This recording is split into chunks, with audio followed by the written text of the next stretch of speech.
ವೀಕ್ಷಕರೆಲ್ಲರಿಗೂ ನಮಸ್ಕಾರ, ಶುಭೋದಯ. ನಿಮ್ಮ ನೆಚ್ಚಿನ ಓಂಕಾರ ನೇರ ಪ್ರಸಾರ ಕಾರ್ಯಕ್ರಮಕ್ಕೆ ಪ್ರೀತಿಪೂರ್ವಕ ಸ್ವಾಗತ, ಆದರದ ಸುಸ್ವಾಗತ ವೀಕ್ಷಕರೆಲ್ಲರಿಗೂ. ಇಂದು ಬಹಳ ವಿಶೇಷವಾದಂತಹ ಶನಿವಾರ ಅಂತ ಹೇಳಬಹುದು. ಅವತಾರ ಪುರುಷನಾದಂಥ ಮಹಾವಿಷ್ಣುವಿನನ್ನ ಸ್ಮರಿಸುವಂತಹ ವಿಶೇಷ ದಿನ, ವೈಕುಂಠ ಏಕಾದಶಿಯ ದಿನ. ಈ ದಿನ ನೇರ ಪ್ರಸಾರ ಕಾರ್ಯಕ್ರಮದಲ್ಲಿ ಅತ್ಯಂತ ಉನ್ನತವಾದಂತಹ ಉಪಯುಕ್ತಕರವಾದಂತಹ 10 ಹಲವು ಮಾಹಿತಿಯನ್ನ ತಿಳಿಸ್ಕೊಡ್ಲಿಕ್ಕೆ ಅಂತ ನಮ್ಮೊಂದಿಗೆ ಗುರುಗಳು ಆಗಮಿಸಿದ್ದಾರೆ. ಗುರುಗಳನ್ನ ಬರಮಾಡಿಕೊಳ್ಳೋ ಸಮಯ ಆಗಿದೆ. ಈ ದಿನ ಗುರೂಜಿ ಅವರು ವೈಕುಂಠ ಏಕಾದಶಿಯ ಮಹತ್ವ, ಅದರ ವಿಶೇಷತೆಗಳು, ಇನ್ನ ಈ ದಿನ ಮಹಾವಿಷ್ಣುವಿನ ದರ್ಶನ ಭಾಗ್ಯದಿಂದ ಆಗುವಂತಹ ಒಂದಿಷ್ಟು ಶುಭ ಫಲಗಳ ಬಗ್ಗೆ ಸಾಕಷ್ಟು ಬೆಳಕನ್ನ ಚೆಲ್ಲಿದ್ದಾರೆ. ಜೊತೆಗೆ ಸಿಂಹರಾಶಿಯವರ ಆಯುರ್ಬಲದ ಕುರಿತಾಗಿ ಹೆಚ್ಚಿನ ಒಂದು ಮಾಹಿತಿಯನ್ನ ಕೂಡ ನೀಡಲಿದ್ದಾರೆ. ಇನ್ನ ಎಂದಿನಂತೆ ನಿಮ್ಮ ಪತ್ರಗಳು ಹಾಗೂ ಫೋನ್ ಕರೆಗಳಿಗೂ ಕೂಡ ನೇರ ಪ್ರಸಾರ ಕಾರ್ಯಕ್ರಮದಲ್ಲಿ ನಾವು ಸ್ಪಂದಿಸ್ತೀವಿ. ಕರೆ ಮಾಡಿ ಮಾತನಾಡಬಹುದು. ಕರೆ ಮಾಡಬೇಕಾದಂತಹ ಸಂಖ್ಯೆಗಳು 080412999999. ಈಗ ಗುರುಗಳನ್ನ ಬರಮಾಡ್ಕೊಂಡ್ಬಿಡೋಣ. ಶ್ರೀಯುತರು ಖ್ಯಾತ ಜ್ಯೋತಿಷಿಗಳು, ಆಧ್ಯಾತ್ಮಿಕ ಧಾರ್ಮಿಕ ಚಿಂತಕರು, ಸದಾದೇವಿ ಔಪಾಸಕರು, ತೇಜೋಮಂದಿ, ರಮಲಶಾಸ್ತ್ರ, ಸ್ವರಶಾಸ್ತ್ರದಲ್ಲಿ ಪ್ರಾವೀಣ್ಯತೆ ಹೊಂದಿರುವಂತಹ ದೇವಿಶ್ರೀ ಮಹಾಸಂಸ್ಥಾನದ ಸಂಸ್ಥಾಪಕರು ಹಾಗೂ ದೇವಿಶ್ರೀ ಜ್ಯೋತಿ ಪತ್ರಿಕೆಯ ಪ್ರಧಾನ ಸಂಪಾದಕರು ಆದಂತ ಶ್ರೀ ದೇವಿಶ್ರೀ ಗುರುಜಿಯವರು. ನಮಸ್ತೆ ಗುರುಜಿ, ಕಾರ್ಯಕ್ರಮಕ್ಕೆ ಆದರಪೂರ್ವಕ ಸ್ವಾಗತ. ಬ್ರಹ್ಮೋಸ್ಮಿ.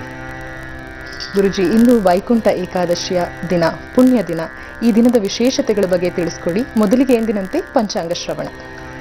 ಗುರು ಬ್ರಹ್ಮ ಗುರು ವಿಷ್ಣು ಗುರುದೇವೋ ಮಹೇಶ್ವರ, ಗುರು ಸಾಕ್ಷಾತ್ ಪರಬ್ರಹ್ಮ ತಸ್ಮೈ ಶ್ರೀ ಗುರುವೇ ನಮಃ. ಗುರುವೇ ಸರ್ವಲೋಕಾನಾಂ ವಿಷಜೇ ಪುರೋಹಿಣಾಂ ನಿಧೇ ಸರ್ವವಿದ್ಯಾನಾಂ ದಕ್ಷಿಣಾಮೂರ್ತೆ ನಮಃ. ಯಾ ದೇವಿ ಸರ್ವಭೂತೇಷು ಶಕ್ತಿರೂಪೇಣ ಸಂಸ್ಥಿತಾಃ. ನಮಸ್ತಸ್ಸೇ ನಮಸ್ತಸ್ಸೇ ನಮಸ್ತಸ್ಸೇ ನಮೋ ನಮಃ. ಓಂ ಕಲ್ಯಾಣಾದ್ಭುತಗಾತ್ರಾಯ ಕಾಮಿತಾರ್ಥಪ್ರದಾಯಿನೇ ಶ್ರೀಮದ್ವೆಂಕಟನಾಥಾಯ ಶ್ರೀನಿವಾಸಾಯ ಮಂಗಳಂ. ಹರಿ ಓಂ. ಮಹಾದೇವೇ ಚ ವಿದ್ಮಹೇ ವಿಷ್ಣುಪತ್ನಿ ಚ ಧೀಮಹಿ ತನ್ನೋ ಲಕ್ಷ್ಮೀ ಪ್ರಚೋದಯಾತ್. ನಾರಾಯಣಾಯ ವಿದ್ಮಹೇ ವಾಸುದೇವಾಯ ಧೀಮಹಿ ತನ್ನೋ ವಿಷ್ಣು ಪ್ರಚೋದಯಾತ್. ಹರಿ ಓಂ. ವಿಜಯನಾಮ ಸಂವತ್ಸರ ದಕ್ಷಿಣಾಯನ ಹೇಮಂತ ಋತೋ ಪುಷ್ಯಮಾಸ ಶನಿವಾರ ಸ್ಥಿರವಾಸರ ಯುಕ್ತಾಯಂ. ಶನಿವಾರ ಅಸ್ಯ ಕೃತಿಕಾ ನಕ್ಷತ್ರ ಶುಭಯೋಗ ವನ್ಯಜಕರಣ ತಥಾ ಪಂಚಾಂಗ. ಸೂರ್ಯೋದಯಾದಿ. ಈ ದಿನ ಸೂರ್ಯೋದಯ ಬೆಳಗ್ಗೆ 6:47, ಸಾಯಂಕಾಲ ಸೂರ್ಯಾಸ್ತ 6:07. ಇದರ ಪ್ರಕಾರವಾಗಿ ಈ ದಿನದ ರಾಹುಕಾಲ ಬೆಳಗ್ಗೆ 9:37ರಿಂದ 11:07 ತನಕ ಇರುತ್ತೆ. ಅದೇ ರೀತಿ ಈ ದಿನದ ಅತ್ಯಂತ ದುರ್ಮುಹೂರ್ತ 8:30ರಿಂದ 9:00 ತನಕ ಇರುತ್ತೆ. ಮತ್ತೆ ಅತ್ಯಂತ ಶುಭ ಮುಹೂರ್ತ ಈ ದಿನದಲ್ಲಿ ಅಭಿಜಿತ್ ಲಗ್ನ 12ರಿಂದ 12:30. ಈ ಮಧ್ಯದಲ್ಲಿ ಎಲ್ಲ ಶುಭ ಕೆಲಸಗಳನ್ನು ತಾವು ಮಾಡ್ಕೋಬಹುದು. ಈ ದಿನ ಶನಿವಾರ, ಕೃತಿಕಾ ನಕ್ಷತ್ರ, ಸೂರ್ಯ ದಶೆಯಲ್ಲಿ ಈ ದಿನ ಪ್ರಾರಂಭ. ಸೂರ್ಯೋದಯ. ಸೂರ್ಯನಾರಾಯಣನೇ ಮಹಾವಿಷ್ಣು. ವೈಕುಂಠ ಏಕಾದಶಿ ಈ ದಿನದ ವಿಶೇಷವಾದ ದಿನ. ನಮಗೆಲ್ಲರಿಗೂ ಗೊತ್ತು, ವೈಕುಂಠ ಭಗವಂತ ಶ್ರೀಮನ್ನಾರಾಯಣನು ಸದಾ ಅಸನ್ಮುಖಿಯಾಗಿ ಕೂತಿರ್ತಕ್ಕಂತಹ ಸ್ಥಳ, ಸಾಕ್ಷಾತ್ ಮಹಾಲಕ್ಷ್ಮಿಯೊಂದಿಗೆ. ನನಗೆ ಕೆಲವರು ಹೇಳ್ತಿದ್ರು, ಮಹಾವಿಷ್ಣು ಯಾವಾಗಲೂ ಹಿಮದಲ್ಲಿ ಇರುತ್ತೆ, ಚಳಿಯಾಗಿರುತ್ತೆ, ಆದರೆ ಸಾಕ್ಷಾತ್ ನಾರಾಯಣ ಅಲ್ಲಿರ್ಬೇಕಾದ್ರೆ ವೈಕುಂಠದಲ್ಲಿ ಯಾವಾಗಲೂ ಹೊಗೆ ಬರ್ತಾ ಇರುತ್ತೆ, ಬಿಸಿಯಾಗಿರ್ತಾನೇನೋ ಅಂತ.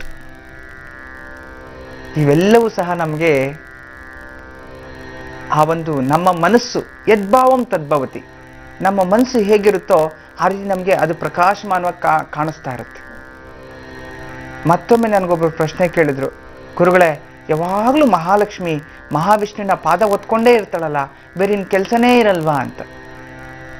ನಮ್ಮ ಭಾವನೆ ಆ ರೀತಿ ಅಂತಂದ್ರೆ, ಸಾಕ್ಷಾತ್ ಮಹಾವಿಷ್ಣುವಿಗೆ ಆ ಮಹಾಲಕ್ಷ್ಮಿ ಆ ಒಂದು ಸೇವೆಯನ್ನ ಮಾಡ್ತಿರೋದ್ರಿಂದ ಒಬ್ಬ ಪುರುಷನಿಗೆ ಒಂದು ಹೆಣ್ಣು ಸೇವೆಯ ಮಾಡುವ ರೂಪದಲ್ಲಿ ಆ ಭಗವಂತನ ಸಾರಿ ತೋರಿಸ್ತಿದ್ದ ಅಷ್ಟೆ.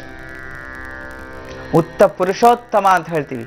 ಪುರುಷರಲ್ಲಿ ಉತ್ತಮ ಅಂತಂದ್ರೆ ನಾವು ಅಷ್ಟೇ, ಕುಟುಂಬದಲ್ಲಿ ಪುರುಷರಲ್ಲಿ ಉತ್ತಮವಾಗಿರ್ತಕ್ಕಂಥವ್ರಿದ್ರೆ ಹೆಂಡತಿ ಹತ್ರನೂ ಗೌರವ ಸಿಗುತ್ತೆ, ಅದು ಸತ್ಯ. ಪುರುಷೋತ್ತಮನಿಗೆ ಆ ಒಂದು ಸೇವೆ. ಶ್ರೀಮನ್ನಾರಾಯಣ ಒಮ್ಮೆ ವೈಕುಂಠದಲ್ಲಿ ಕೂತಿರ್ಬೇಕಾದ್ರೆ ಈ ಒಂದು ಮಾನವರು ಪಾಪ ಕರ್ಮಗಳನ್ನು ಮಾಡಿ ನರಕಲೋಕವನ್ನು ಪ್ರಾಪ್ತಿಯಾಗಿ ನೇರವಾಗಿ ಅಲ್ಲಿಂದ ಆ ಒಂದು ನರಕದಿಂದ ಮೇಲೆ ಅತಳ ವಿತಳ ಸುತಳ ತಳಾತಳ ಮಹಾತಳ ಪಾತಾಳ ಭೂಲೋಕ ಭೂವರ್ಲೋಕ ಸುವರ್ಲೋಕ ಮೇಧೋಲೋಕ ಜನೋಲೋಕ ತಪೋಲೋಕ ಸತ್ಯಲೋಕ ಕೆಳಗಡೆ ಹೇಳು ಮೇಲೆ ಹೇಳು 7 14 ಲೋಕಗಳು 14 ಲೋಕಗಳಿಗೆ ಅತ್ಯಂತ ಶ್ರೇಷ್ಠವಾದ ಲೋಕ ವೈಕುಂಠ, ಅದಕ್ಕಿಂತ ಮೇಲೆ ಸತ್ಯಲೋಕ. ಆ ಸತ್ಯಲೋಕಕ್ಕೆ ಈ ನರಕವನ್ನು ನೋಡ್ತಾ ಜನ ಕೆಲವರು ನರಕವೆಲ್ಲ ಅನುಭವಿಸಿ ಹೋಗ್ತಿರ್ಬೇಕಾದ್ರೆ ಆಗ ಅವರೆಲ್ಲ ಯೋಚನೆ ಮಾಡ್ತಿದ್ರಂತೆ. ಎಲ್ಲರೂ ಭಗವನ್ ನಾರಾಯಣನ ಸ್ಮರಣೆ ಮಾಡ್ತಾರೆ, ಪೂಜೆ ಮಾಡ್ತಾರೆ, ಅವ್ರ ದರ್ಶನ ಇದೆ, ನಮ್ಗಿಲ್ವಲ್ಲ, ನಮಗೂ ಈ ದರ್ಶನ ಬೇಕು ಅಂತ ಹೇಳಿ ಪ್ರಾರ್ಥನೆ ಮಾಡ್ತಾಗ ಆಗ ಈ ಒಂದು ಪುಷ್ಯ ಮಾಸದ ಏಕಾದಶಿ ದಿನ ಈ ಉತ್ತರದ ಬಾಗಿಲನ್ನು ತೆರೆದು ಆ ಮಾನವರು ಆ ಉತ್ತರದ ಬಾಗಿಲಲ್ಲಿ ಪ್ರವೇಶ ಮಾಡಿ ವೈಕುಂಠ ದ್ವಾರದಿಂದ ಆ ಮಹಾವಿಷ್ಣುವನ್ನು ನೋಡಬಹುದು ಅಂತ. ಅವರಿಗೆ ಮೋಕ್ಷ ಪ್ರಾಪ್ತಿ, ಪುನರ್ಜನ್ಮನೇ ಇಲ್ಲ ಅಂತ ಹೇಳಿ ಆ ಒಂದು ಮಹಾವಿಷ್ಣು ವರವನ್ನು ಕೊಡ್ತಾರೆ. ಅದಕ್ಕಿಷ್ಟಕ್ಕೂ ಕಾರಣ ನಾರದ ಮಹರ್ಷಿ ಗರುಡ ಪುರಾಣ ಅಂದರೆ ವಿಷ್ಣು ಪುರಾಣದಲ್ಲಿ, ನಾರದ ಪುರಾಣದಲ್ಲಿ ಇಂಥದ್ರ ಸಂಗತಿಗಳು ವಿಶೇಷವಾಗಿದೆ. ಈ ಒಂದು ನಾರದ ಮಹರ್ಷಿ ಆಗ ಕೇಳಿದಾಗ ಅವರಿಗೆ ವರವನ್ನು ಕೊಡ್ತಾರೆ. ಅಂದಿಂದ ಇಂದಿನ ತನಕ ಉತ್ತರ ದ್ವಾರ ನೋಡಿ, ಪೂರ್ವಾಭಿಮುಖೇನ ತಿರುಪತಿಯಲ್ಲೂ ಅಷ್ಟೇ ನಾವು ಯಾವಾಗಲೂ ಪೂರ್ವ ದ್ವಾರದಿಂದ ಈ ಕಡೆಯಿಂದ ಒಳಗಡೆ ಹೋಗ್ತೀವಿ, ಆದರೆ ಉತ್ತರ ದ್ವಾರ ಯಾವಾಗಲೂ ತೆಗೆಯೋದೇ ಇಲ್ಲ. ಆದರೆ ವೈಕುಂಠ ಏಕಾದಶಿ ದಿನ ಮಾತ್ರ ಉತ್ತರ ದ್ವಾರ ತೆಗಿತಾರೆ. ಅಲ್ಲೂ ದೇವಾಲಯ, ಅಲ್ಲೂ ಒಂದು ಚಿನ್ನದ ಬಾಗಿಲೇ ಇದೆ, ಅಲ್ಲ ಅವತ್ತೇ ತೆಗೆಯೋದು. ನಮ್ಮ ಪ್ರತಿಯೊಂದು ದೇವಾಲಯಗಳಲ್ಲೂ ಸಹ ಉತ್ತರ ನಾರಾಯಣ ದೇವಸ್ಥಾನಗಳಲ್ಲಿ ಉತ್ತರ ದ್ವಾರ ಇರುತ್ತೆ. ಆ ಉತ್ತರ ದ್ವಾರದಲ್ಲಿ ಈ ದಿನ ಪ್ರವೇಶ ಮಾಡಿ ಹೊರಗಡೆ ಬಂದರೆ ಅಂತಂದರೆ ಪೂರ್ವದಿಂದ ಹೋಗಿ ಉತ್ತರದಿಂದ ಹೊರಗಡೆ ಬರಬೇಕು. ಹೊರಗಡೆ ಅಲ್ಲಿಂದ ಉಲ್ಟಾ ಬರೋದಲ್ಲ, ಅಲ್ಲಿಂದ ಹೊರಗಡೆ ಬಂದರೆ ನಮ್ಮ ಉತ್ತರ ದ್ವಾರದಿಂದ ಆಚೆ ಬಂದರೆ ನಮಗೆ ವೈಕುಂಠ ಪ್ರಾಪ್ತಿ, ಮೋಕ್ಷ ಪ್ರಾಪ್ತಿ, ಪುನರ್ಜನ್ಮವೇ ಇಲ್ಲ ಅಂತ ಹೇಳೋದು ಶ್ರೀ ವೈಷ್ಣವ ಸಂಪ್ರದಾಯದ ಒಂದು ನಂಬಿಕೆ. ಶ್ರೀ ವೈಷ್ಣವ ಸಂಪ್ರದಾಯ. ಮತ್ತೆ ಏಕಾದಶ ನೋಡಿ, ಏಕ ಅಂದರೆ 1, ದಶ ಅಂದರೆ 10. ಅದರಲ್ಲಿ ನಮಗಿರ್ತಕ್ಕಂಥದ್ದು ಪಂಚೇಂದ್ರಿಯಗಳು. ಯಾವುದು? ಕಣ್ಣು ಏನು ತೋರಿಸುತ್ತೆ? ಆ ಒಂದು ದೃಷ್ಟಿಯನ್ನು ಕೊಡುತ್ತೆ ಕಣ್ಣು. ಮತ್ತೆ ಕಿವಿ ಶಬ್ದವನ್ನು ಆಕರ್ಷಿಸುತ್ತೆ. ಕಣ್ಣು ಬೆಳಕನ್ನು ತಗೊಳುತ್ತೆ, ಕಿವಿ ಶಬ್ದವನ್ನು ಆಕರ್ಷಿಸುತ್ತೆ. ಮತ್ತೆ ಮೂಗು ಸುವಾಸನೆಯನ್ನು ಹಿಡಿಯುತ್ತೆ, ವಾಸನೆಯನ್ನು, ನಮಗೆ ಉಸಿರಾಟ ಕ್ರಿಯೆಗೆ ಬೇಕಾಗಿರ್ತಕ್ಕಂಥದ್ದು. ಕಣ್ಣು, ಕಿವಿ, ಮೂಗು. ಚರ್ಮ ಏನು ಮಾಡುತ್ತೆ? ಸ್ಪರ್ಶವನ್ನು ತೋರಿಸುತ್ತೆ. ನಾಲಿಗೆ ರುಚಿಯನ್ನು ತೋರಿಸುತ್ತೆ. ಇವೆಲ್ಲವೂ ಪಂಚ ಜ್ಞಾನೇಂದ್ರಿಯಗಳು. ಪಂಚೇಂದ್ರಿಯಗಳಲ್ಲಿ ಜ್ಞಾನೇಂದ್ರಿಯಗಳು.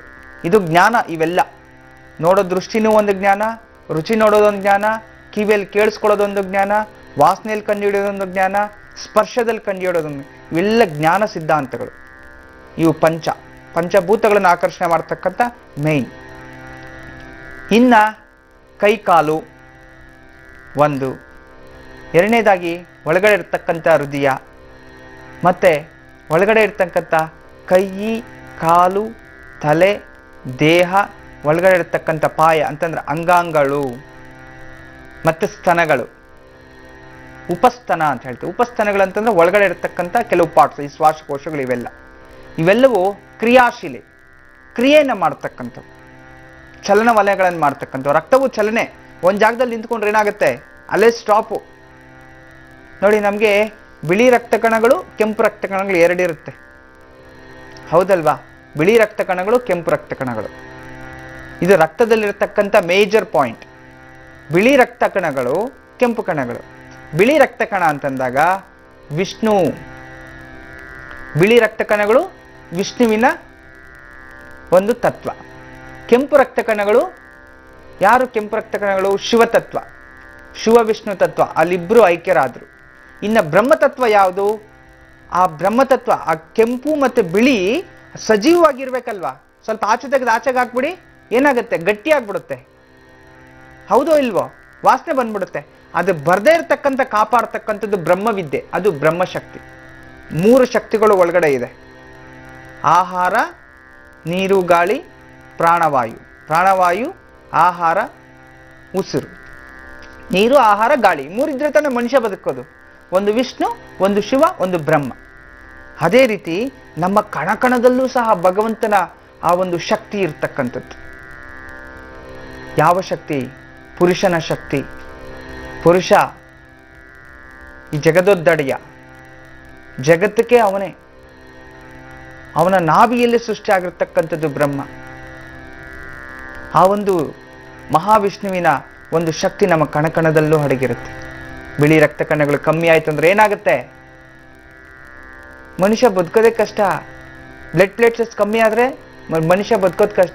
ಕೆಂಪು ರಕ್ತಗಳು ಕಮ್ಮಿ ಆದ್ರೂ ಮನುಷ್ಯ ಬದುಕಲ್ಲ. ಮತ್ತೆ ಅದಕ್ಕೆ ಚಲನೆ ಕ್ರಿಯೆ, ಚಲನೆ ಅಂತಂದ್ರೆ ಹೋಗಿ ಬರ್ಲಿಕ್ಕೆ ಬ್ರಹ್ಮಶಕ್ತಿ ಅದಿಲ್ಲ ಅಂತಂದ್ರೂ ಮನುಷ್ಯ ವೇಸ್ಟ್, ಡೆಡ್ ಬಾಡಿ ಆಗೋಗ್ತಾನೆ. 3 ಶಕ್ತಿಗಳು ನಮ್ಮ ದೇಹದಲ್ಲಿ ಕಣಕಣದಲ್ಲೂ ಅಡಗಿದೆ. ಅದೇ ರೀತಿ ಪಂಚೇಂದ್ರಿಯಗಳಲ್ಲಿ ಚಲನಾಶಕ್ತಿಗಳು, ಕೈಕಾಲು, ರಕ್ತ, ಒಳಗಡೆ ಇರ್ತಕ್ಕಂಥ ಉಪಸ್ಥಾನಗಳು, ಇವು 5. ಪಂಚೇಂದ್ರಿಯಗಳು ಪ್ಲಸ್ ಚಲನಾಶಕ್ತಿಗಳು ಒಳಗಡೆ ಇರ್ತಕ್ಕಂಥ ಒಂದು 5, 5, 5, 10 ಆಯ್ತು. 11ನೇದು ನಮ್ಮ ಮನಸ್ಸು ಇಂದ್ರಿಯ. ಅವು ಇಂದ್ರಿಯಗಳೇ ಚಲನಾ ಇಂದ್ರಿಯಗಳು, ಇವು ಕ್ರಿಯಾ ಇಂದ್ರಿಯಗಳು. ಇವೆರಡೂ ಸೇರ್ಕೊಂಡು 11ನೇ ಇಂದ್ರಿಯ ಮನಸ್ಸು. ನೋಡಿ, ಇದನ್ನೇ ಏಕಾದಶ ಅಂತ ಹೇಳ್ತೀವಿ.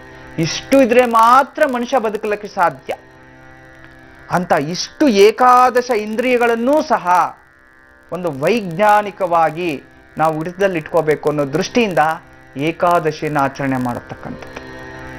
ಅವುಗಳನ್ನು ಶುದ್ಧಿ ಅಂತಂದ್ರೆ, ಏಕಾದಶಿ ಅಂತಂದ್ರೆ ನಮ್ಮ ದೇಹದಲ್ಲಿ ಇರ್ತಕ್ಕಂಥದ್ದು ಏಕಾದಶ ಇಂದ್ರಿಯಗಳು. ಅದಕ್ಕೆ ಏಕಾದಶಿಗೆ ಅಷ್ಟೊಂದು ಮಹತ್ವ ನಾವು ಕೊಡತಕ್ಕಂಥದ್ದು. ತುಂಬಾ ಅದ್ಭುತ. ಈ ದಿನ ಯಾರು ಭಗವಂತನನ್ನ, ಮಹಾವಿಷ್ಣುವನ್ನ ಸ್ಮರಣೆ ಮಾಡಿ ವೈಕುಂಠ ದ್ವಾರದಲ್ಲಿ ಪ್ರವೇಶ ಆಗ್ತಾರೋ ಅವ್ರಿಗೆ ಮೋಕ್ಷವೇ ಲಭಿಸುತ್ತೆ ಅಂತ ಹೇಳುತ್ತೆ.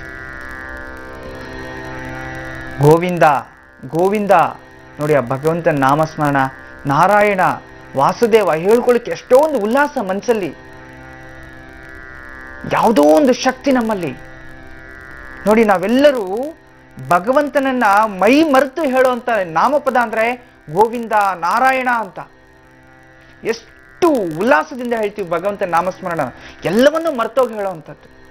ಅಂತ ವೈಕುಂಠ ಏಕಾದಶಿಯ ಸಮಸ್ತ ಭಗವಂತನ ಅನುಗ್ರಹ ನಿಮಗೆಲ್ಲರಿಗೂ ಸಿಗಲಿ.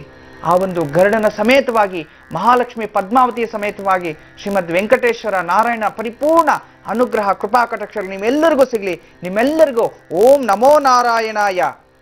ಖಂಡಿತ ಗುರುಜಿ, ಬಹಳ ವಿಶೇಷವಾದಂತಹ ಮಾಹಿತಿ ವೈಕುಂಠ ಏಕಾದಶಿಯ ಪರವಾಗಿ ಈ ಒಂದು ಕಾರ್ಯಕ್ರಮದಲ್ಲಿ ತಿಳಿಸ್ಕೊಟ್ರಿ. ಮಾಹಿತಿಗಾಗಿ ಧನ್ಯವಾದಗಳು.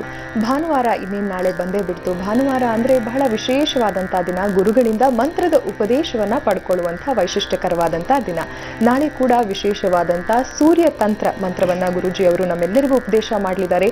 ಏನ್ ಮಾಡಬೇಕು? ನಾಳೆ ಬೆಳಗ್ಗೆ ಸರಿಯಾಗಿ 7 ಗಂಟೆಯಿಂದ 8 ಗಂಟೆವರೆಗೂ ಪ್ರಸಾರವಾಗುವಂತಹ ಓಂಕಾರ ಕಾರ್ಯಕ್ರಮವನ್ನ ವೀಕ್ಷಿಸಿ ಮಂತ್ರದ ಉಪದೇಶವನ್ನ ಬರೆದಿಟ್ಕೊಳ್ಳಿ, ಮಂತ್ರದ ಉಪದೇಶವನ್ನ ಪಡ್ಕೊಳ್ಳಿ ಅಂತ ಹೇಳ್ತಾ, ಈಗ ಇನ್ನಷ್ಟು ವಿಶೇಷ ಮಾಹಿತಿ, ಈ ದಿನ ವೈಕುಂಠ ಏಕಾದಶಿ ಅಲ್ವಾ, ಇನ್ನಷ್ಟು ವಿಶೇಷ ಮಾಹಿತಿಯನ್ನ ಗುರುಜಿ ಅವರಿಂದ ತಿಳ್ಕೊಳ್ಳೋಣ. ಇನ್ನು ಸಿಂಹ ರಾಶಿಯವರು ಕೂಡ, ನೀವು ಕೂಡ ಕಾಯ್ತಾ ಇರ್ತೀರಿ, ಏನೆಲ್ಲ ಕಂಟಕಗಳು ನಿಮ್ಮ ಆಯುರ್ಬಲದಲ್ಲಿ ಇರಬಹುದು, ಇನ್ನು ಈ ಕಂಟಕಗಳಿಂದ ಹೊರಗೆ ಬರ್ಬೇಕಂದ್ರೆ ಏನೆಲ್ಲ ಮಾಡಬೇಕು ಅನ್ನೋದನ್ನ ಕೂಡ ತಿಳ್ಕೊಳ್ಳೋಣ. ಗುರುಜಿ, ಈ ದಿನ ಇಷ್ಟೊತ್ತು ವೈಕುಂಠ ಏಕಾದಶಿ ಬಗ್ಗೆ ಕೆಲವೊಂದು ವಿಚಾರವನ್ನು ತಿಳಿಸ್ತಾ ಇತ್ತು. ನಾರಾಯಣ ನಾರಾಯಣ. ನಾವೆಲ್ಲರೂ ಭಗವಂತನನ್ನ ದೇವಸ್ಥಾನಕ್ಕೆ ಹೋಗ್ತೀವಲ್ಲ, ಏನಕ್ಕೆ ಹೋಗ್ತೀವಿ? ಭಗವಂತನಿಗೆ ಸಿಲಿಂಡರ್, ನಾವು ನಿನಗೆ ಅರ್ಪಿತ. ಇಲ್ಲಿಂದ ತಿರುಪತಿಗೆ ಎಷ್ಟು ಜನ ಹೋಗ್ತೀವಿ. ಹೋಗಿ ಭಗವಂತನ ಹತ್ರ, ಆ ಮನುಷ್ಯ ಪ್ರಪಂಚದಲ್ಲಿ ಯಾರ ಹತ್ರನೂ ತಲೆ ಬಗ್ಸದೇ ಇರೋನು ಭಗವಂತನ ಹತ್ರ ಹಿಂಗೆ ತಲೆ ಬಗ್ಸ್ಬೇಕು. ನಾನು ನಿಮ್ಮ ಮುಂದೆ ತಲೆ ಬಗ್ಸ್ತೀನಿ.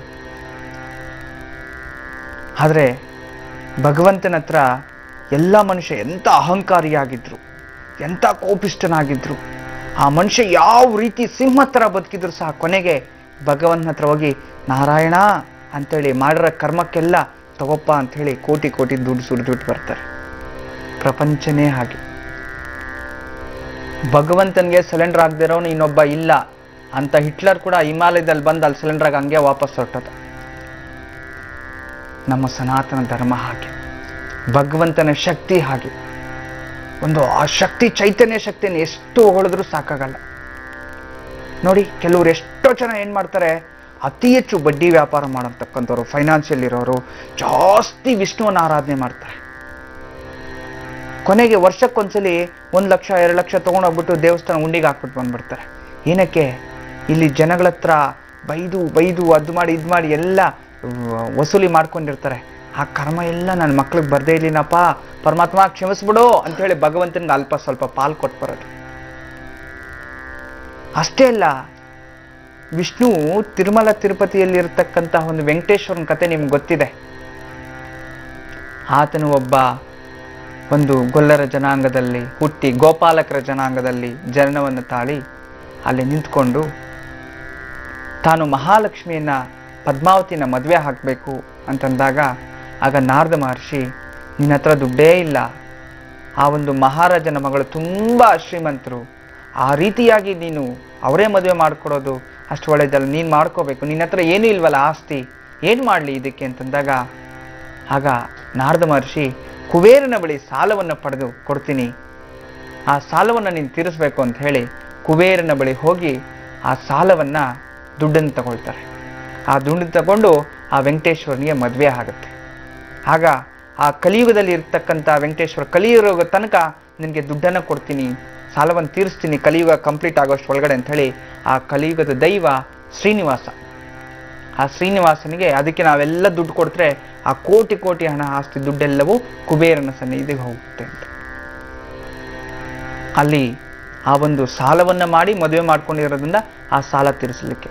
ಮತ್ತೊಂದು ವಿಶೇಷ ಏನು ಅಂತಂದ್ರೆ, ಮಹಾಲಕ್ಷ್ಮಿ ಅಲ್ಲಿರ್ತಕ್ಕ, ನೀವು ನೋಡಿ ತಿರುಪತಿಗೆ 1 ಲಕ್ಷ ತಗೊಂಡೋಗಿ ಬರ್ಬೇಕಾದ್ರೆ ನೀವೇನು ಉಳಿಸ್ಕೊಂಡೇ ಬರಲ್ಲ, ಯಾವುದೋ ಒಂದು ರೀತಿ ಖರ್ಚಾಗ್ಬಿಡುತ್ತೆ.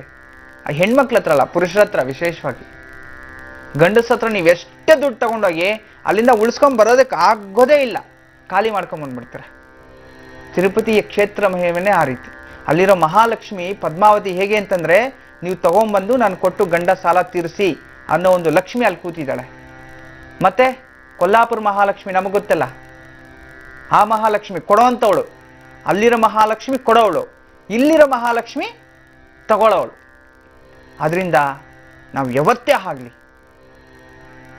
ಒಂದು ಲಕ್ಷ್ಮೀ ತಂತ್ರ ಏನ್ ಹೇಳುತ್ತೆ ಅಂತಂದ್ರೆ, ವೆಂಕಟೇಶ್ವರನ ದರ್ಶನ ಮಾಡಿ ಅಲ್ಲಿಂದ ಬೇರೆ ಯಾವುದೂ ಪುಣ್ಯಕ್ಷೇತ್ರ ಹೋಗದೆ ಕೊಲ್ಲಾಪುರ ಮಹಾಲಕ್ಷ್ಮಿಗೆ ಹೋಗಿ ಒಂದ್ಸಲಿ ಅಲ್ಲಿ ಕೆಳಗಡೆ ಒಂದು ಆಮೆ ಇರುತ್ತೆ, ಶ್ರೀಚಕ್ರದ ಆಮೆ, ಅದನ್ನ ದರ್ಶನ ಮಾಡ್ಕೊಂಡ್ ಬಂದ್ಬಿಟ್ರೆ ನಿಮ್ಮಲ್ಲಿ ಶಾಶ್ವತ ಲಕ್ಷ್ಮಿ ಬಂದ್ಬಿಟ್ಲು ಅಂತ ಅರ್ಥ. ಯಾವಾಗ್ಲೂ ಬೆಳಿತಾನೆ ಇರುತ್ತೆ. ಮತ್ತೆ ಅಂತ ಒಂದು ಪ್ರಯೋಗಗಳು ಇದೆ. ಯಾರೇ ಆಗ್ಲಿ ಅಲ್ಲಿ ಹೋಗಿ ಇಲ್ಲಿ ಹೋಗಿ ಬರ್ಬೇಕು, ಆವಾಗ ನಿಮ್ಮ ಮನೆಯಲ್ಲಿ ಸ್ಥಿರಲಕ್ಷ್ಮಿ ಉಳ್ಕೊಂಬಿಟ್ಲು ಅಂತ ಅರ್ಥ. ಒಂದ್ಸಲಿ ಪ್ರಯತ್ನ ಮಾಡಿ, ತಪ್ಪೇನಿಲ್ಲ. ಅದೇ ರೀತಿ ಈ ದಿನ ವೈಕುಂಠ ಏಕಾದಶಿ. ಈ ದಿನ ನಾವು ಯಾವ ರೀತಿ ದೇವರನ್ನ ದರ್ಶನ ಮಾಡಬೇಕು ನೋಡಿ. ವರ್ಷ ಪೂರ್ತಿ ಮನೆಯಲ್ಲಿ ಇರ್ತಾರೆ ಹೆಣ್ಮಕ್ಳೆಲ್ಲ. ಹೆಣ್ಮಕ್ಳು ಭಕ್ತಿಯಿಂದ ಪೂಜೆ ಮಾಡ್ತಾರೆ. ಹೆಣ್ಮಕ್ಳಿಗೆ ಮನಸ್ಸು ಯಾವಾಗವಾಗ ಏನೇನಿರುತ್ತೆ ಹೇಳಕ್ಕೆ ಆಗೋದಿಲ್ಲ. ಕಷ್ಟ ಬಂದಾಗ ಸುಖ ಬಂದಾಗ ಯಾವಾಗ್ಲೂ ಅವರು ತೀರ ಸುಖ ಬಂದಾಗ್ಲೂ ಭಗವಂತನ ಪೂಜೆ ಮಾಡ್ತಾರೆ, ತೀರ ಕಷ್ಟ ಬಂದಾಗ್ಲೂ ಭಗವಂತನ ಪೂಜೆ ಮಾಡ್ತಾರೆ. ಕಷ್ಟ ತಡಿಯಕ್ಕೆ ಆಗಿಲ್ಲ ಅಂತಂದ್ರೆ ಭಗವನ್ನೇ ಬೈತಾ ಇರ್ತಾರೆ. ಹೆಣ್ಮಕ್ಳ ಮನಸ್ಸು ಆ ರೀತಿ. ಅಪ್ಪ ಪರಮಾತ್ಮ, ನನ್ನ ಗಂಡ ಇವತ್ತು ಏನು ಬಂದು ಗಲಾಟೆ ಮಾಡ್ತಾನೋ ಗಲಾಟೆ ಆಗದಿರೋ ಥರ ಕಾಪಾಡಪ್ಪ. ಸರಿ ಆಯ್ತು. ಅಪ್ಪ ನನ್ನ ಮಕ್ಳು ನನ್ನ ಮಾತೇ ಕೇಳ್ತಿಲ್ಲ, ಮಕ್ಳು ಕಾಳಪ್ಪ. ಸ್ವಾಮಿ ನನಗೆ ಆರೋಗ್ಯ ಕೊಡಪ್ಪ, ನನ್ನ ಗಂಡನ್ಗೆ ಆಯುಷ್ ಕೊಡಪ್ಪ, ನಂಗೆ ಒಳ್ಳೆ ಸ್ಥಾನ ಕೊಡಪ್ಪ, ಒಳ್ಳೆ ಗೌರವ ಕೊಡಪ್ಪ, ಆಸ್ತಿ ಅಂತಸ್ತು ಐಶ್ವರ್ಯ ಕೊಡಪ್ಪ. ಹೆಣ್ಮಕ್ಳು ಯಾವಾಗಲೂ ಭಗವಂತನ ಹತ್ರ ಬೇಡ್ತಾನೆ ಇರ್ತಾರೆ. ಇನ್ನು ಕೆಲವರು ಭಗವಂತನ ಹತ್ರ, ಸ್ವಾಮಿ ನನ್ನ ಕಷ್ಟ ತಡೀಲಾರೆ ಪರಮಾತ್ಮ, ನಾನು ಬೇಗ ಕರ್ಕೊಂಬಿಡು, ನನ್ನ ಮೋಕ್ಷ ಕೊಟ್ಬಿಡು, ಬೇಗ ನಾನು ಕರ್ಕೊಂಬಿಡು ಅಂತ ಧ್ಯಾನಿಸ್ತಾರೆ. ಅಲ್ಲಿಗೂ ಮೀರಿ ಕಷ್ಟ ಬಂತು ಅಂದ್ರೆ, ಭಗವಂತ ನಿನ್ ಪೂಜೆ ಮಾಡಿ ಮಾಡಿ ಮಾಡಿ ನಂಗೆ ಕಷ್ಟಗಳು ತಪ್ಪಿಲ್ಲ, ನೀನ್ ದೇವರೇ ಅಲ್ಲ ಬಿಡು, ನೀನ್ ಪೂಜೆ ಮಾಡಿ ವೇಸ್ಟ್ ಅಂತ ಹೇಳಿ ಸ್ನಾನನೂ ಇಲ್ಲ ಏನೂ ಇಲ್ಲ ನೆಮ್ಮದಿಯಾಗಿ ಕೂತ್ಕೊಂಡ್ಬಿಡ್ತಾರೆ. ಆ ರೀತಿ ಎಷ್ಟೋ ಜನ ಕೂತ್ಕೊಂಡ್ರು ಸಹ ಏನೋ ಹಬ್ಬ ಹರಿದಿನಗಳು ಬಂತು ಅಂತಂದ್ರೆ ಎದ್ದು ನಿಂತು ಸ್ನಾನ ಮಾಡಿ ಶೃಂಗಾರ ಮಾಡಿಕೊಂಡು ದೇವಸ್ಥಾನಕ್ಕೆ ಹೋಗಿ ಒಂದು ನಮಸ್ಕಾರ ಹಾಕಿ ಬರ್ತಾರೆ. ಮತ್ತೆ ಮಾರನೇ ಪೂಜೆ ಶುರುವಾಗುತ್ತೆ. ಅದಕ್ಕೆ ನಮ್ಮ ಹಬ್ಬ ಹರಿದಿನಗಳು ತಿಂಗಳಿಗೊಂದು ಹಬ್ಬ ಇರ್ತಕ್ಕಂಥದ್ದು. ತುಂಬಾ ಅದ್ಭುತವಾದ ಅಂತಂದ್ರೆ ಮನಸ್ಸನ್ನ ಪರಿವರ್ತನೆ ಮಾಡತಕ್ಕಂಥ ಶಕ್ತಿ ಹಬ್ಬ ಹರಿದಿನಗಳಿಗಿದೆ. ಈ ದಿನ ನಾವೆಲ್ಲರೂ ಸಹ ಮೊದಲು ಭಗವಂತನನ್ನ ನೋಡಿ, ಭಗವಂತನ ಮುಖವನ್ನು ನೋಡೋದಕ್ಕಿಂತ ಭಗವಂತನ ಪಾದವನ್ನು ನೋಡೋದ್ರಲ್ಲಿರೋ ಆನಂದ ಮತ್ತೊಂದಿಲ್ವಂತೆ. ಆ ಭಗವಂತನ ಪಾದದಲ್ಲಿ ಆ ಕಿರುಬೆರಳಿದೆ ನೋಡಿ, ಆ ಶ್ರೀರಂಗಮಲ್ಲಿ ಒಂದು ಅದ್ಭುತವಾದ ದೃಶ್ಯ. ಆ ದೇಹ ಪೂರ್ತಿ ಅಷ್ಟು ಸೌಂದರ್ಯವಿದ್ರೂ ಆ ಒಂದು ಬಲಗಾಲಿನ ಪಾದದ ಕಿರುಬೆರಳೆ ನೋಡಿದ ತಕ್ಷಣ ಏನೋ ಒಂದು ಮನಸ್ಸಲ್ಲಿ ಚೈತನ್ಯ ಉಂಟಾಗತ್ತೆ, ಏನೋ ಒಂದು ಅದ್ಭುತವಾದ ಶಕ್ತಿ. ಅಷ್ಟು ಸೌಂದರ್ಯ ಅಡಗಿದೆ ಭಗವಂತನ ಪಾದದಲ್ಲಿ. ಆ ಭಗವಂತನ ಪಾದವನ್ನು ಹಂಗೇ ನೋಡಿ, ಮೊದಲು ಭಗವಂತನ ಪಾದವನ್ನು ನೋಡಬೇಕು, ಭಗವಂತನ ಪಾದವನ್ನು ನೋಡಬೇಕು. ನಂತರ ಭಗವಂತನ ಬಲ ವಕ್ಷಸ್ಥಳವನ್ನು ನೋಡಬೇಕು. ಅಲ್ಲಿ ಮಹಾಲಕ್ಷ್ಮಿ ಕೂತಿರ್ತಾರೆ. ಮೊದಲು ಪಾದ, ಎರಡನೇದು ವಕ್ಷಸ್ಥಳ, ಮೂರನೇದಾಗಿ ಭಗವಂತನ ಒಂದು ಬಿಂಬ, ಮುಖವನ್ನು ನೋಡುವಂಥದ್ದು. ಈ ರೀತಿ ಕೆಳಗಡೆಯಿಂದ ಮೇಲೆ ನೋಡಬೇಕು. ಅದನ್ನ ಕಣ್ಣನ್ನು ತುಂಬಿಸ್ಕೋಬೇಕು. ಕೆಳಗಡೆಯಿಂದ ನೋಡಿ ಗೋವಿಂದ, ಪರಮಾತ್ಮ, ನಾರಾಯಣ ಅಂತ ಹೇಳಿ ಆ ಭಗವಂತನ ನೋಡಿ ಕಣ್ಣನ್ನು ಮುಚ್ಚಿದ್ರೆ ಅದು ಹಾಗೆಯೇ ಭಗವಂತನಲ್ಲಿರುತ್ತೆ. ನಾವಿಲ್ಲಿಂದ ತಿರುಪ್ತಿಗೆ ಹೋಗ್ತೀವಿ. ತಿರುಪ್ತಿಗೆ ಹೋದಾಗ ಆ ಮುಖ ಮಾತ್ರ ಎಲ್ಲೋ ಇರುತ್ತೆ, ದೂರ ಕಾಣಿಸ್ತಾ ಇರುತ್ತೆ. ನಾವು ಮುಖ ನೋಡಿ ಗೋವಿಂದ ಗೋವಿಂದ ಅಂತೇಳಿ ಆಚೆಗೆ ಬಂದ್ಬಿಡ್ತೀವಿ. ಮತ್ತೆ ದೇವ್ರು ಹೆಂಗಿದ್ದ ಅಂತಂದ್ರೆ ಯಾರಿಗೂ ಗೊತ್ತಾಗಲ್ಲ. ಈ ನಡುವೆ ಕೆಲವು ಮೀಡಿಯಾಗಳೆಲ್ಲ ಅಲ್ಲಿ ಇಲ್ಲಿ ಚೆನ್ನಾಗಿ ತೋರಿಸಿ ಅದು ಮುಖದ ಮೇಲೆ ಆಗ್ತಿದೆ. ಆದ್ರೆ ಭಗವಂತ ನೇರವಾಗಿ ಅಲ್ಲಿ ನಾವು ಯಾವ ದೃಶ್ಯ ನೋಡಿದ್ವಿ ಅಂತಂದ್ರೆ ಖಂಡಿತವಾಗ್ಲೂ ನೋಡಕ್ ಸಾಧ್ಯ, ನೆನ್ಸ್ಕೊಳಕ್ಕೆ ಆಗೋದಿಲ್ಲ. ನೀವ್ ಎಷ್ಟೊತ್ತು ನೋಡಿದ್ರೂ ಸಹ ನೆನ್ಸ್ಕೊಳಕ್ ಆಗೋದಿಲ್ಲ. ಅದೇ ನೀವು ಕೆಳಗಡೆ ಪಾದ ನೋಡ್ಬಿಟ್ರೆ, ಪಾದದಿಂದ ಮುಖವನ್ನು ಒಂದ್ಸಲಿ ನೋಡ್ಬಿಟ್ರೆ ಆ ಭಗವಂತ ಯಾವ ರೀತಿ ಇದ್ದಾನೆ ಪೂರ್ತಿಯಾಗಿ ಕಾಣಿಸುತ್ತೆ. ಅಂದ್ರೆ ಭಗವಂತನ ಪೂರ್ತಿಯಾದಂತ ಹೊರೆ ಭಾರ ಯಾವುದು ಹೊತ್ಕೊಂಡಿರುತ್ತೆ, ಆ ಪಾದ ಹೊತ್ಕೊಂಡಿರುತ್ತೆ. ಆ ಪಾದವನ್ನು ನಾವು ಈ ರೀತಿ ದರ್ಶನ ಮಾಡ್ಬಿಟ್ರೆ ಭಗವಂತನ ಮೊದಲು ಭಗವಂತನ ನೋಡಿದಷ್ಟು ಫಲ. ಆಗ ಭಗವಂತನ ಸಂಕ್ಷಿಪ್ತವಾಗಿ ನಮ್ಮ ಮನಸ್ಸಲ್ಲಿ ನೆನೆಸ್ಕೊಂಡ್ಬಿಡ್ತಾನೆ. ಈ ದಿನ ವೈಕುಂಠ ಏಕಾದಶಿ, ನೀವೆಲ್ಲರೂ ದೇವಸ್ಥಾನಕ್ಕೆ ಹೋಗ್ತಿರ್ತೀರಿ. ಹೋಗಿ ಭಗವಂತನ ದರ್ಶನ ಮಾಡಿ, ನಿಮ್ಮ ಕರ್ಮಫಲಗಳೆಲ್ಲ ಕಳ್ಕೊಳ್ಳಿ. ನಿಮ್ಮ ಹೆಂಡತಿ ಮಕ್ಕಳು ಎಲ್ಲರನ್ನೂ ಕರ್ಕೊಂಡೋಗಿ. ಮನೆಯಲ್ಲಿರ್ತಕ್ಕಂಥವ್ರು ಎಷ್ಟೋ ದಿನಗಳಾಗಿರುತ್ತೆ, ಭಗವಂತನ ನಾಮಸ್ಮರಣೆ ಮಾಡಿ. ಅಥವಾ ಹೋಗಕ್ಕಾಗೋದಿಲ್ಲ, ನಮ್ಗೆ ಅನಾರೋಗ್ಯ, ಮನೇಲೇ ಕೂತ್ಕೊಂಡು ನಾರಾಯಣ, ಓಂ ನಮೋ ಭಗವತೆ ವಾಸುದೇವ, ಓಂ ನಮೋನ ಅಷ್ಟಾಕ್ಷರಿ ಮಂತ್ರ ಜಪವನ್ನು ಮಾಡಿ. ಖಂಡಿತ ಚಿತ್ತಶುದ್ಧಿಯಿಂದ ಮಾಡಿದ್ರೆ ಆ ಭಗವಂತ ನಿಮ್ಮ ಮನಸ್ಸಲ್ಲಿ ನೆನೆಸ್ತಾನೆ, ಯಾವುದೋ ಒಂದು ರೀತಿ ದರ್ಶನ ಕೊಟ್ಟೆ ಕೊಡ್ತಾನೆ. ಪ್ರಸಾದ ಆದ್ರೂ ನಿಮ್ಗೆ ಸೇರುತ್ತೆ. ಇದು ಸತ್ಯ. ಅದರಿಂದ ಎಲ್ಲರಿಗೂ ಮತ್ತೊಮ್ಮೆ ಓಂ ನಮೋ ನಾರಾಯಣಾಯ. ಓಂ ನಮೋ ನಾರಾಯಣ. ಗುರುಜಿ, ನಿಜವಾಗ್ಲೂ ನೀವು ಹೇಳಿದಂತ ಪ್ರತಿಯೊಂದು ಮಾಹಿತಿ ಕೂಡ ನಮ್ಮೆಲ್ಲರ ಮನಸ್ಸಿಗೆ ತಲುಪಿದೆ ಅಂತ ನಾವು ಆಶಿಸ್ತೀವಿ. ಮಾಹಿತಿಗಾಗಿ ಧನ್ಯವಾದಗಳು. ಒಬ್ರು ಕಾಲರ್ ಇದ್ದಾರೆ, ಬನ್ನಿ ಮಾತಾಡ್ಸೋಣ. ಹಲೋ. ನಮಸ್ತೆ ಸಹೋದರಿ. ನಮಸ್ತೆ ಸಹೋದರಿ. ನಮಸ್ತೆ, ನಿಮ್ಮ ಹೆಸರನ್ನ ಹೇಳಿ. ಅನಂತಮೂರ್ತಿ ಸಹೋದರಿ. ನಾನು ಅನಂತಮೂರ್ತಿ ಅಂತ ಹೇಳ್ಬಿಟ್ಟು. ಅನಂತಮೂರ್ತಿ ಅಂತ ಎಲ್ಲಿಂದ ಕಾಲ್ ಮಾಡ್ತಿರೋದು ಸರ್? ನಾನು ಶಿವಮೊಗ್ಗ ಜಿಲ್ಲೆ ಕಾಲ್ ಮಾಡ್ತಾ ಇದ್ದೀನಿ. ಸರ್, ಯಾರ ಬಗ್ಗೆ ಕೇಳ್ಬೇಕಿತ್ತು? ನನ್ನ ಬಗ್ಗೆನೇ ಮಾತಾಡ್ಬೇಕು ಸಹೋದರಿ. ಡೇಟ್ ಆಫ್ ಬರ್ತ್ ಹೇಳಿ. ನಾನು ಮೇ 25, 1960 ಇಸ್ವಿ. ಮೇ 25, 60 ಇಸ್ವಿ. ಸಮಯ ಹೇಳಿ. ಸಮಯ ಬಂದು 5 ರಿಂದ 5:30 ಸಹೋದರಿ. ಬೆಳಗ್ಗೆನಾ ಸಾಯಂಕಾಲ? ಬೆಳಿಗ್ಗೆ. ಬೆಳಗ್ಗೆ. ಜನ್ಮ ರಾಶಿ ನಕ್ಷತ್ರ ತಿಳಿಸಿ ಅನಂತಮೂರ್ತಿ ಅವರು. ನಂದು ಕೃತಿಕಾ ನಕ್ಷತ್ರ, ವೃಷಭ ರಾಶಿ ನಂದು. ಸರಿ, ಗುರುಜಿ ಅವರಿದ್ದಾರೆ, ಮಾತಾಡಿ, ನಿಮ್ಮ ಪ್ರಶ್ನೆ ಕೇಳಿ ಸರ್. ನಮಸ್ತೆ. ಪೂಜನೀಯ ತಂದೆ, ಇಷ್ಟು ಸಮಯ ನಮ್ಗೆ ನಿಮ್ ದರ್ಶನ ಭಾಗ್ಯ ನನಗೆ ನೋಡ್ತಾ ಇದ್ದೆ. ನಿಮ್ಮನ್ನ ಮಾತಾಡೋಷ್ಟು ನಮ್ಗೆ ಸೌಭಾಗ್ಯ ನನಗೆ ದರ್ಶನ ಮಾಡಿದ್ರೆ ತಂದೆ. ಏನು ತಂದೆ, ಯಾಕೆ ಇಷ್ಟೊಂದು ನನ್ಗೆ ವಿಚಲಿತವಾಗಿದ್ರೆ ನನಗೆ ಅರ್ಥ ಆಗ್ತಿಲ್ಲ ತಂದೆ. ಒಟ್ಟಾರೆ ಎಲ್ಲ ಮನೆಯಲ್ಲೆಲ್ಲ ತುಂಬಾ ದುಃಖಮಯವಾಗಿ, ಮನೆಯಲ್ಲಿ ಮಕ್ಕಳು, ನನಗೆ 4 ಬಾರಿ ಆಕ್ಸಿಡೆಂಟ್ ಆಗಂತದ್ದು, ಮನೆಯಲ್ಲಿ ಮಕ್ಕಳಿಗೆ ವಿದ್ಯೆ ಕುಂಠಿತ, ಮಾನಸಿಕವಾಗಿ, ದೈಹಿಕವಾಗಿ, ಆರ್ಥಿಕವಾಗಿ ನಿಮ್ಮನ್ನ ಬೇಡ್ತಾ ಇದೀನಿ ತಂದೆ. ನಮ್ಗೆ ಆಶೀರ್ವದಿಸಿ ನಮ್ಗೆ ಮಾರ್ಗದರ್ಶನ ಮಾಡು ತಂದೆ. ಬೆಳಕನ್ನು ಕಾಣದಂಗೆ ಇದೀನಿ ತಂದೆ. ಇದು ಯಾಕೆ ಪೂಜ್ಯತೆ? ಒಳ್ಳೇದಾಗತ್ತೆ, ಚಿಂತೆ ಮಾಡಬೇಡಿ. ಖಂಡಿತ ನಿಮ್ಮ ಜೀವನದಲ್ಲಿ ಇಷ್ಟು ದಿನ ಎಲ್ಲ ಕಷ್ಟಗಳನ್ನು ಅನುಭವಿಸ್ತಿದ್ರಿ. ಇಂಥ ಕಷ್ಟ ಬಂದಿಲ್ಲ ಅನ್ನೋ ಹಾಗಿಲ್ಲ. ಎಲ್ಲ ಥರದ ಅವಮಾನ ಆಯಿತು. ಆರೋಗ್ಯ ಸ್ಥಿತಿಯಲ್ಲಿ ನೀವು ಹೇಳಿದ್ದೆಲ್ಲ ಸತ್ಯವೇ. ಆದರೆ ಹುಟ್ಟಿರ್ತಕ್ಕಂಥ ನಕ್ಷತ್ರ ಕೃತಿಕಾ ನಕ್ಷತ್ರ, ಸೂರ್ಯ ದಿಶೆ. ಆ ಸೂರ್ಯ ನಾರಾಯಣನಿಂದ ಪಿತೃಶಾಪ. ಆ ಪಿತೃಶಾಪದಿಂದ ಈ ರೀತಿ ಆಗ್ತಿರ್ತಕ್ಕಂಥದ್ದು ಪೂರ್ವಜನ್ಮದ ಕರ್ಮಫಲ. ಅಷ್ಟೇ ಅಲ್ಲ, ಎಷ್ಟು ಪೂಜೆ ಪುನಸ್ಕಾರ ಭಗವಂತನ ನೆನೆದ್ರೂ ಸಹ ಎಲ್ಲೂ ಒಳ್ಳೇದಾಗ್ತಿಲ್ಲ. ಏನು ಮಾಡಿದ್ರೂ ಅಭಿವೃದ್ಧಿ ಅನ್ನೋದೇ ಆಗ್ತಿಲ್ಲ. ಆದರೆ ಜೀವನದ ಮೇಲೆ ವಿರಕ್ತಿ ಆಗಿ ಇನ್ನೇನು ನಾವೆಲ್ಲ ವಿಷ ಕುಡಿದು ಸತ್ತೋಗ್ಬೇಡ ಅನ್ನೋ ಒಂದು ಸಂದಿಗ್ಧ ಪರಿಸ್ಥಿತಿ ಕೂಡ ತಂದ್ಕೊಂಡ್ಬಿಟ್ಟಿದ್ರಿ. ಖಂಡಿತ ಚಿಂತೆ ಮಾಡಬೇಡಿ. ನಾನು ಈ ದಿನ ಪ್ರಾರ್ಥನೆ ಮಾಡ್ತೀನಿ ಆ ಭಗವಂತನ ಹತ್ರ. ನಿಮ್ಮ ಕಷ್ಟ ಇನ್ನ ಇವತ್ತಿಗೆ ಸಮಾಪ್ತಿ ಆಗಬೇಕು. ಈ ದಿನ ಕೃತಿಕಾ ನಕ್ಷತ್ರ, ನಿಮ್ಮ ನಕ್ಷತ್ರವೂ ಅದೇ, ಇದೇ ದಿನ ಕರೆ ಮಾಡಿದ್ರಿ ಅಂತಂದ್ರೆ ನಿಮ್ಮ ಜನ್ಮ ಈ ದಿನದಿಂದ ಪಾವನವಾಗಿದೆ. ಮುಂದೆ ನಿಮ್ಗೆ ಯಾವುದೇ ತರದ ಕರ್ಮಗಳು ಇವತ್ತಿಗೆ ಸಮಾಪ್ತಿ ಆಗುತ್ತೆ. ಇದು ಸತ್ಯ. ನಾನೊಂದು ವ್ಯವಹಾರದಲ್ಲಿ ಒಂದು ಕೈ ಮಾಡ್ತಾ ತಂದೆ. ನಿಮ್ಮ ಆಶೀರ್ವಾದ ಪೂರ್ಣ ಪ್ರಮಾಣದಲ್ಲಾಗಿ ನಾನು ಸಮಾಜ ಸೇವೆಗೆ ನಾನು ನಿಲ್ಲುವಂತ ಒಂದು ಸಂಪತ್ತಿಗೆ ಬರಲಿ ತಂದೆ. ಖಂಡಿತ ಮಾಡ್ಕೊಡ್ತೀನಿ. ನಿಮ್ಗೆ ಏನ್ ಬೇಕು ಖಂಡಿತ ನಾನು ದೇವಿ ಹತ್ರ ಅನುಗ್ರಹ ಪಡಿತೀನಿ. ಆ ದೇವಿ ಹತ್ರ ಸಂಕಲ್ಪ ಮಾಡ್ತೀನಿ, ಒಳ್ಳೇದಾಗತ್ತೆ. ಆದ್ರೆ ನೀವು ಎಷ್ಟನೇ ಮಗ ನಿಮ್ಮ ತಂದೆಯವರಿಗೆ? ನಾನು ಮೊದಲನೇವನು ತಂದೆ. ಮೊದಲನೇ ಅವರು. ಜೈ ಮಹಾಕಾಳಿ. ಎಷ್ಟು ಜನ ನಿಮ್ಗೆ ಮಕ್ಕಳು? ಇಬ್ರು ತಂದೆ. ಇಬ್ಬರು.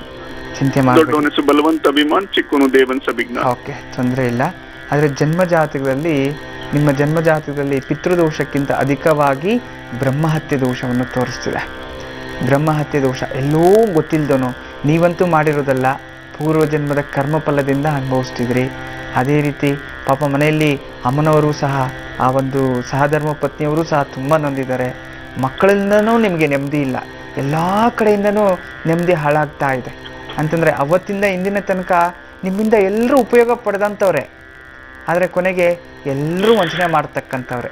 ನಿಮ್ಮ ಸುತ್ತಮುತ್ತಲಿರ್ತಕ್ಕಂಥವ್ರು ಯಾರ ಸಪೋರ್ಟೂ ಇಲ್ಲ. ಈ ದಿನ ಹೇಗಾಗಿದೆ, ಕುಟುಂಬವೇ ಏಕಾಂತ ಜೀವನ ಆಗ್ಬಿಟ್ಟಿದೆ. ಹೌದು ತಂದೆ. ಚಿಂತೆ ಮಾಡಬೇಡಿ, ನಿಮ್ಮ ಕಷ್ಟ ಇವತ್ತಿಗೆ ಕೊನೆ ಆಗುತ್ತೆ. ನೀವೊಂದು ಸತತವಾಗಿ ನಿಮ್ಮ ನಿಯರೆಸ್ಟ್ ಎಲ್ಲಾದರೂ ಒಂದು ಹತ್ತಿರದಲ್ಲಿ ದೇವಸ್ಥಾನ ಇದೆಯಾ, ವಿಷ್ಣು ದೇವಸ್ಥಾನ ಅಥವಾ ಶಿವ ದೇವಸ್ಥಾನ ಪಕ್ಕದಲ್ಲಿ ಇದೆ ತಂದೆ, ಇದೆ ತಂದೆ. ಪ್ರತಿದಿನ ಒಂದು 18 ದಿನಗಳ ಕಾಲ ಒಂದು ಬಾಳೆ ಎಲೆ, ಒಂದು ಚೆಂಬು ನೀರು, ಒಂದು 2 ಪುಷ್ಪ ತಗೊಂಡೋಗಿ ಯಥಾಶಕ್ತಿ ದಕ್ಷಿಣ ಒಂದು 11 ರೂಪಾಯಿ ಆದರೂ ಪರವಾಗಿಲ್ಲ, ಒಂದು ಯಾವುದೋ ದೇವಸ್ಥಾನಕ್ಕೆ ಹೋಗಿ ಒಂದು ಬಾಳೆ ಎಲೆ ಹಾಕಿ ಒಬ್ಬ ಪುರೋಹಿತರನ್ನು ಅರ್ಚಕರನ್ನು ಅದ್ರ ಮೇಲೆ ನಿಲ್ಲಿಸಿ ಅವ್ರ ಪಾದ ತೊಳೆದು ಅರಿಶಿನ ಕುಂಕುಮ ಇಟ್ಟು ಒಂದು ಹೂವು ಇಟ್ಟು ನಮಸ್ಕಾರ ಮಾಡಿ ಅವ್ರಿಗೆ ಯಥಾಶಕ್ತಿ ದಕ್ಷಿಣೆ ಕೊಟ್ಟು ಬನ್ನಿ. ಈ ರೀತಿ ಒಂದು ಒಂದು 27 ದಿನ ಮಾಡಿ. 27 ದಿನ ಸತತವಾಗಿ ಕಂಟಿನ್ಯೂಸ್ ಆಗಿ ಮಾಡಿದ್ರೆ ಬ್ರಹ್ಮಹತ್ಯೆ ದೋಷ ಕಂಪ್ಲೀಟಾಗಿ ನಿವಾರಣೆ ಆಗುತ್ತೆ. ಮತ್ತು ಬೆಳಗ್ಗೆ 5 ರಿಂದ 6 ಗಂಟೆಯಲ್ಲಿ ಎದ್ದು ಒಂದು ಸೂರ್ಯ ನಮಸ್ಕಾರವನ್ನು ಮಾಡಿ, ಅನುಕೂಲ ಆದರೆ ಆದಿತ್ಯ ಹೃದಯವನ್ನು ಪಾರಾಯಣ ಮಾಡಿ, ಅಥವಾ ಸೂರ್ಯ ನಮಸ್ಕಾರವನ್ನು ಮಾಡಿಕೊಂಡು ಒಂದು ತಾಮ್ರದ ಚೆಂಬಲ್ಲಿ ಒಂದು ನೀರನ್ನು ಹಿಡ್ಕೊಂಡು ಅದರಲ್ಲಿ ಒಂದು ತುಳಸಿ ದಳ, ಸ್ವಲ್ಪ ಅರಿಶಿನ ಕುಂಕುಮವನ್ನು ಹಾಕ್ಕೊಂಡು ಆ ಸೂರ್ಯ ಮಂತ್ರವನ್ನು ಹೇಳ್ತಾ ಒಂದು ತುಳಸಿ ಗಿಡಕ್ಕೆ ಅಥವಾ ಯಾವುದಾದ್ರೂ ಗಿಡಕ್ಕೆ ಅರ್ಘ್ಯವನ್ನು ಬಿಟ್ಬಿಡೋವಂಥದ್ದು.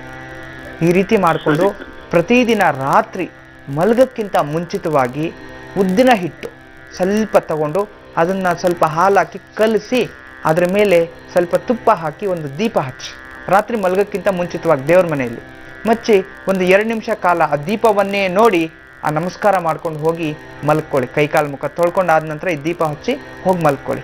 ಈ ರೀತಿ ಒಂದು 108 ದಿನ ಡೈಲಿ ಮಾಡ್ತಾ ಬನ್ನಿ. ಮನೆಯಲ್ಲಿ ಮಧ್ಯದಲ್ಲಿ ಹೆಣ್ಮಕ್ಳು ಋತುಸ್ರಾವ ಆದಾಗ ನೀವು ಮಾಡೋ ಹಾಗಿಲ್ಲ ಈ ವೃತ್ತವನ್ನು. ಕರೆಕ್ಟಾಗಿ 108 ದಿನ ಮಾಡಿ.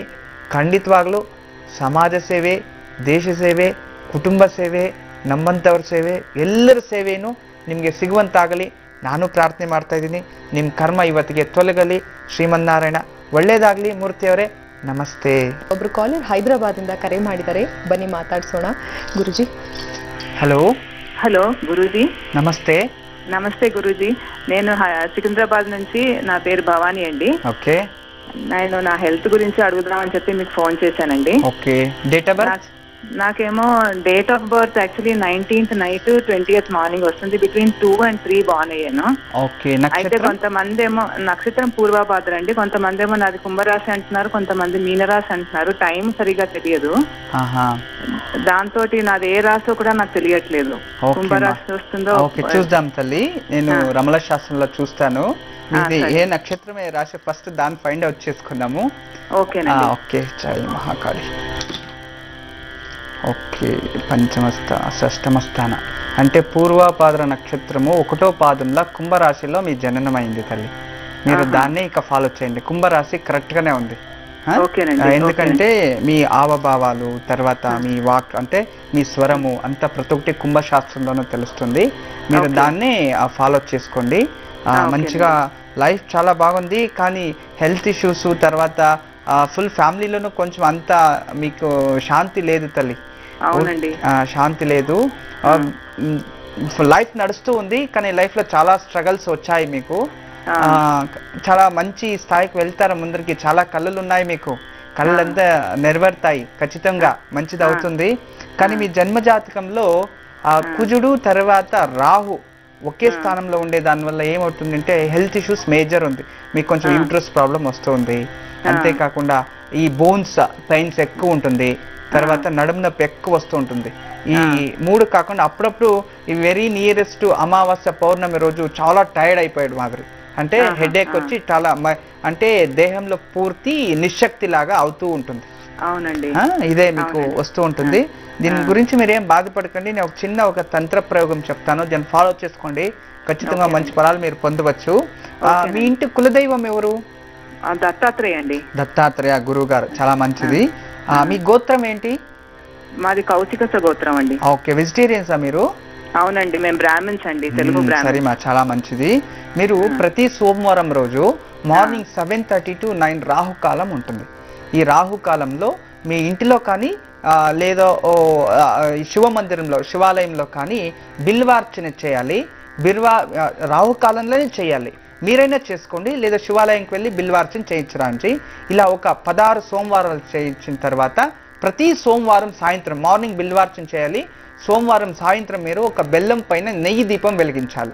ఇలా 16 సోమవారం వెలిగిస్తూ వస్తే మీకు ఖచ్చితంగా ఆరోగ్య సమస్యలన్నీ సహా నివారణ అవుతాయి. మనిషికి శాంతి నెమ్మది కూడా చెప్తుంది. మంచి తల్లి, ನಮಸ್ತೆ. ವೀಕ್ಷಕರು ಇನ್ನೊಬ್ರು ಕಾಲರ್ ಇದ್ದಾರೆ, ಬನ್ನಿ ಮಾತಾಡ್ಸೋಣ. ಹಲೋ ಹಲೋ ಹಲೋ, ನಮಸ್ತೆ.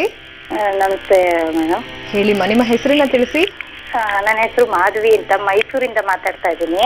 ಹೇಳಿ ಮಾಧವಿ ಅವರೇ, ಯಾರ ಬಗ್ಗೆ ಕೇಳ್ಬೇಕಿತ್ತು? ನಾನು ನಮ್ಮ ಮಗು ಮತ್ತೆ ನಮ್ಮ ಹಸ್ಬೆಂಡ್ ಬಗ್ಗೆ ಕೇಳ್ಬೇಕಾಗಿತ್ತು. ಒಬ್ಬರ ಬಗ್ಗೆ ಕೇಳ್ಬೋದು, ಯಾರ ಬಗ್ಗೆ ಕೇಳ್ತೀರಾ? ನನ್ನ ಮಗು ಬಗ್ಗೆ ಕೇಳ್ತೀನಿ. ಆಯ್ತಮ್ಮ, ಡೇಟ್ ಆಫ್ ಬರ್ತ್ ತಿಳಿಸಿ. 13/12 13/12 2000 ಮೇಡಮ್. 2000 ಇಸ್ವಿ. 2000 ಹೇಳಿ. 1:43 ಮಧ್ಯಾಹ್ನ. ಜನ್ಮ ರಾಶಿ ನಕ್ಷತ್ರ ತಿಳಿಸ್ತೀರಾ? ಪುನರ್ವಸು ನಕ್ಷತ್ರ, ಮಿಥುನ ರಾಶಿ. ಸರಿ, ಮಗುವಿನ ಹೆಸರು ಹೇಳಿ ಮಾಧವಿ. ಅವ್ರಿಗೆ ಆಕ್ಚುಲಿ ನಾವು 2 ಹೆಸರು ಇಟ್ಟಿದೀವಿ. ಶ್ರೀ ಸುದರ್ಶನ್ ಅಂತ ಸ್ಕೂಲ್ ಕೊಟ್ಟಿದೀವಿ, ಮತ್ತೆ ಅಮೃತ್ ಅಂತ ಮನೆಯಲ್ಲಿ ಕರಿತೀವಿ ಮೇಡಮ್. ಸರಿ ಮಾಧವಿ ಅವರೇ, ಗುರುಜಿ ಅವರಿದ್ದಾರೆ, ಮಾತಾಡಿ, ನಿಮ್ಮ ಪ್ರಶ್ನೆ ಕೇಳಿ. ನಮಸ್ತೆ. ಗುರು ಬ್ರಹ್ಮ, ಗುರು ವಿಷ್ಣು, ಗುರು ದೇವೋ ಮಹೇಶ್ವರ, ಗುರು ಸಾಕ್ಷಾತ್ ಪರಬ್ರಹ್ಮ, ತಸ್ಮೈ ಶ್ರೀ ಗುರುವೇ ನಮಃ. ಗುರುಗಳಿಗೆ ನಮಸ್ಕಾರ. ಒಳ್ಳೇದಾಗ್ಲಿ ತಾಯಿ. ಸರ್, ನಮ್ಮ ಮಗು ಬಗ್ಗೆ ಕೇಳ್ಬೇಕಾಗಿತ್ತು. ಹೇಳಿಮ್ಮ, ಅಮೃತ್ ಬಗ್ಗೆ ಏನ್ ಕೇಳ್ಬೇಕಾಗಿತ್ತು? ಅವನ್ ವಿದ್ಯಾಭ್ಯಾಸ, ಆರೋಗ್ಯದ ಬಗ್ಗೆ ಕೇಳ್ಬೇಕಾಗಿತ್ತು. ಏನ್ ಓದ್ತಿದ್ದಾನೀಗ? ಈಗ 7ನೇ ಕ್ಲಾಸ್ ಗುರುಜಿ. 7ನೇ ಕ್ಲಾಸ್. ವಿದ್ಯಾಭ್ಯಾಸ ಅಂತೂ ಚೆನ್ನಾಗಿದೆ, ಸ್ವಲ್ಪ ಕೋಪಿಷ್ಟ, ಮತ್ತೆ 2ನೇದು ಹಠ ಜಾಸ್ತಿ. ಗುರುದಶೆಯಲ್ಲಿ ಹುಟ್ಟಿದಾನೆ ಮಗ, ಹಠ ಜಾಸ್ತಿ. ಚೆನ್ನಾಗಿದೆಯಮ್ಮ ಜಾತಕ, ನಿಮ್ ಕೀರ್ತಿ ತರ್ತಾನೆ ನಿಮ್ ವಂಶಕ್ಕೆ. ಆರೋಗ್ಯ ಚೆನ್ನಾಗಿ ನೋಡ್ಕೊಳ್ಳಿ. ಕೋಲ್ಡ್ ಇನ್ಫೆಕ್ಷನ್ಸ್ ಜಾಸ್ತಿ ಇದೆ, ಈ ಲಂಗ್ಸ್ ಪ್ರಾಬ್ಲಮ್, ಥ್ರೋಟ್ ಅಲರ್ಜಿ ಜಾಸ್ತಿ ಆಗ್ತಾ ಇರುತ್ತೆ, ಅದೊಂದೇ ಅವ್ನ ಸಮಸ್ಯೆ. ಮತ್ತೆ ಈ ಸೊಳ್ಳೆ ಕಚ್ಚಿದ್ರು ಗಾಯ ಆಗ್ಬಿಡುತ್ತೆ. ಹೌದು ಗುರುಜಿ, ಸ್ಕಿನ್ ಅಲರ್ಜಿ. ಒಂದು ಆಪರೇಷನ್ ಮಾಡಿಸಿದೀವಿ ಟೆಸ್ಟಿಸ್. ಅದ್ರದ್ದು ಏನಾನ ನೀವು ತಿಳಿಸಕ್ ಸಾಧ್ಯನಾ? ಏನು ತೊಂದ್ರೆ ಇಲ್ವಾ ಮುಂದೆ? ಏನು ತೊಂದ್ರೆ ಆಗಲ್ಲ ತಾಯಿ, ಏನು ತೊಂದ್ರೆ ಆಗಲ್ಲ. ಅದ್ರ ಬಗ್ಗೆ ಈಗ ನೀವು ಆಪರೇಷನ್ ಮಾಡಿಸೋ ಒಳ್ಳೇದೇ ಆಯ್ತು. ಏನು ತೊಂದ್ರೆ, ಈ ಕುಜ ರಾಹು ಸಂಧಿಯಲ್ಲಿ ಇದ್ದಾಗ ಇಂಥದ್ದು ಆಗುತ್ತೆ. ಈ ಮಗುಗೆ ಮಿಥುನ್ ರಾಶಿಯಲ್ಲಿ ಬಂದಾಗ ನೆನ್ನೆ ನಾನು ಗಂಡಾಂತರಗಳಲ್ಲಿ ಸೇಮ್ ಡೇಟ್ ನಿಮ್ಗೆ ಕೊಟ್ಟಿದ್ದೀನಿ, ನೆನ್ನೆ ನೋಡಿರ್ಬೋದು ನಿಮ್ ಕಾರ್ಯಕ್ರಮ. ನೋಡಿದೀನಿ ಗುರುಜಿ. ಆಪರೇಷನ್ ಸ್ಮಾಲ್ ಏನಾದ್ರೂ ಆಗುತ್ತೆ ಈ ಟೈಮಲ್ಲಿ ಅಂತ ರಿಲೇಟೆಡ್ ಟು ಅದ್ರ ಪ್ರಕಾರ ನಿಮ್ ಮಗನ್ಗೆ ಆಗಿದೆ. ಚಿಂತೆ ಮಾಡಬೇಡಿ, ಇನ್ ಮುಂದೆ ಅದು ಮತ್ತೊಮ್ಮೆ ಒಂದು ಏನು ಅಂದ್ರೆ ಓದಿದ್ ಏನು ನಾಪ್ಕ ಇಟ್ಕೊಳ್ಳೋದಿಲ್ಲ. ಓದ್ಬೇಕು ಅಂತ ಬೈದಾಗ ಹೂ ಅಂತ ಹೇಳ್ತಾನೆ, ನಾವ್ ಓದ್ತೀನಿ ಅಮ್ಮ ನಂಗೆ ಇಷ್ಟ ಅಂತಾನೆ. ಆದ್ರೆ ಅದ ಒಂದ್ 10 ನಿಮಿಷ 1/4 ಗಂಟೆ ಅಷ್ಟೇ, ತಿರ್ಗಾ ಓದೋದಕ್ಕೆ ಇದ್ ಮಾಡೋದಿಲ್ಲ. ಸರಿ ತಾಯಿ, ನೀವೇನ್ ಚಿಂತೆ ಮಾಡ್ಬೇಡಿ. ಮಗು ಕೈಯಲ್ಲಿ ಪ್ರತಿದಿನನೂ ಸಹ ಗಮ್ ಗಣಪತಿ ಏನಮ್ಮ ಅಂತ ಹೇಳಿ 21 ಸರಿ ಹೇಳಿಸ್ಕೊಳ್ಳಿ. ಆ ಮಗುಗೆ ಪೂರ್ವ ದಿಕ್ಕಕ್ಕೆ ತಲೆ ಹಾಕಿ ಮಲಗಬೇಕು. ಕೆಳಗಡೆ ಒಂದು 4 ಒಂದು ಇದನ್ನ ನವಿಲುಗರೆಯನ್ನ ಪರ್ಮನೆಂಟ್ ಹಾಕಿಟ್ಬಿಡಿ. ಮತ್ತೆ ಆ ಹುಡುಗನ ಕೈಯಲ್ಲಿ ಒಂದು ಹಸಿರು ದಾರ ಯಾವಾಗಲೂ ಕಟ್ಟಿರಿ. ಇಷ್ಟೇ ಸಾಕು, ಬೇರೆ ಇನ್ನೇನು ಅವಶ್ಯಕತೆ ಇಲ್ಲ. ಖಂಡಿತವಾಗ್ಲಿ ನಿಮ್ಮ ಮಗ ವಿದ್ಯಾಭ್ಯಾಸ ಪಾರಂಗತನಾಗ್ತಾನೆ. ಡೈಲಿ ಬೆಳಗ್ಗೆ ಹೊತ್ತು ಸೂರ್ಯ ನಮಸ್ಕಾರ ಹಾಕಬೇಕು. ಸೂರ್ಯ ನಮಸ್ಕಾರ ಹಾಕಿ ತಿಂಡಿ ಕೊಡಬೇಕು. ಈ ರೀತಿ ಮಾಡ್ತಾ ಬನ್ನಿ, ಮೆಮೊರಿ ಲಾಸ್ ಹಾಕೋದಿಲ್ಲ. ಯಾರು ಸೂರ್ಯ ನಮಸ್ಕಾರ ಹಾಕ್ತಾರೋ, ಯೋಗದ ಒಂದು ತರಬೇತಿ ಅದು ನಮಸ್ಕಾರ ಹಾಕ್ತಾರೋ, ಆ ಮಕ್ಕಳಿಗೆ ವಿದ್ಯಾಭ್ಯಾಸ ಅನ್ನೋದು ಕೊರತೆ ಅನ್ನೋದು ಬರೋದೇ ಇಲ್ಲ. ಇದನ್ನ ಮಾಡ್ಕೊಳ್ಳಿ. ಅದೇ ರೀತಿ ಸಂಕಷ್ಟರ ಚತುರ್ಥಿ ದಿವಸ ಒಂದು ಗರ್ಕೆ ಹುಲ್ಲಲ್ಲಿ ಒಂದು ಹಾರವನ್ನ 21 ಸಂಕಷ್ಟ ಚತುರ್ಥಿಗೆ ಕಂಪಲ್ಸರಿ ಕರ್ಕೊಂಡೋಗಿ ಗರ್ಕೆ ಹುಲ್ಲು ಹಾರವನ್ನು ಕೊಡಿಸ್ತಾ ಬನ್ನಿ. ನಿಮ್ಮ ಮಗನಿಗೆ ವಿದ್ಯಾಭ್ಯಾಸ, ಬುದ್ಧಿ, ಆರೋಗ್ಯ ಎಲ್ಲ ಕೊಟ್ಟು ಕಾಪಾಡಲಿ ತಾಯಿ. ಅಮೃತ್ಗೆ ಒಳ್ಳೇದಾಗ್ಲಿ. ನಮಸ್ತೆ. ಈಗ ಪತ್ರಗಳತ್ತ ಗಮನ ಹರಿಸೋಣ. ಸಾಕಷ್ಟು ಪತ್ರಗಳು ಹರಿದು ಬರ್ತಾ ಇದೆ. ಪತ್ರಗಳಿಗೆ ಗುರುಜಿ ಅವರು ಕಾರ್ಯಕ್ರಮದಲ್ಲಿ ಸ್ಪಂದಿಸಿದ್ದೇ ಆದಲ್ಲಿ ಜಿ ಕನ್ನಡ ವಾಹಿನಿ ಕಡೆಯಿಂದ ವಿಚಿತವಾದಂತಹ ಒಂದು ಶ್ರೀಚಕ್ರ ನಾಣ್ಯ ನಿಮ್ಮ ಮನೆಗೆ ತಲುಪಿಸುವಂತಹ ವ್ಯವಸ್ಥೆ ಜಿ ಕನ್ನಡ ವಾಹಿನಿ ಸಂಸ್ಥೆ ಹೊತ್ತಿದೆ. ಈ ದಿನದ ಭಾಗ್ಯಶಾಲಿಗಳು ಯಾರ್ಯಾರು ನೋಡೋಣ. ಗುರುಜಿ, ಮೊದಲನೆಯ ಪತ್ರ ನಾಗವೇಣಿ ಅವರು ಕಾರವಾರದಿಂದ ಬರೀತಾ ಇದ್ದಾರೆ. ಹುಟ್ಟಿದಂತ ದಿನಾಂಕ ಸೂಚಿಸಿದರೆ 3/1/85ನೇ ಇಸವಿ, ವೃಷಭ ರಾಶಿ, ರಾತ್ರಿ 2:45 ಜನನ ಅಂತ ಹೇಳ್ತಿದ್ದಾರೆ. ಆರೋಗ್ಯದಲ್ಲಿ ವಿಶೇಷವಾಗಿ ಚರ್ಮಕ್ಕೆ ಸಂಬಂಧಪಟ್ಟಂತೆ ತುಂಬಾನೇ ಏರುಪೇರು ಏನಾದರೂ ಸಮಸ್ಯೆಗಳು ಉಂಟಾಗ್ತಾ ಇದೆ. ಅನೇಕ ಡಾಕ್ಟರ್ ಬಳಿ ತೋರಿಸಿದ್ದೀನಿ, ಆದರೂ ಕೂಡ ರಿಂಗ್ ಗಾರ್ಡ್ ಥರ ತುಂಬ ತುರಿಕೆ ಆಗುತ್ತೆ. ಎಲ್ಲ ಔಷಧಿಗಳು ಮದ್ದು ಮಾಡಿದ್ರೂ ಕೂಡ ಈ ತುರಿಕೆ ಕಡಿಮೆ ಆಗ್ತಾ ಇಲ್ಲ, ಅಲರ್ಜಿ ಸಮಸ್ಯೆ ಅಂತ ಹೇಳ್ತಾರೆ. ಆದರೆ ಇದಕ್ಕೆ ಒಂದು ಪರಿಹಾರ ಅಂತ ಇರಬೇಕಲ್ವಾ ಗುರುಜಿ? ಏನು ಪರಿಹಾರ ಮಾಡಿದ್ರು ಯಾವುದೇ ರೀತಿಯಾದಂಥ ಫಲಗಳು ಕಂಡು ಬರ್ತಿಲ್ಲ. ಇನ್ನು ಮತ್ತೆ ಮದುವೆಗೆ ಈ ವರ್ಷ ನೋಡ್ತಾ ಇದ್ದಾರೆ, ಒಳ್ಳೆ ಹುಡುಗ ಸಿಗ್ತಾನ, ನನ್ನ ಈ ಸಮಸ್ಯೆ ಮುಂದೆ ನನಗೆ ತೊಂದರೆ ಆಗುತ್ತಾ ಅಂತ ಕೇಳ್ತಾ ಇದ್ದಾರೆ.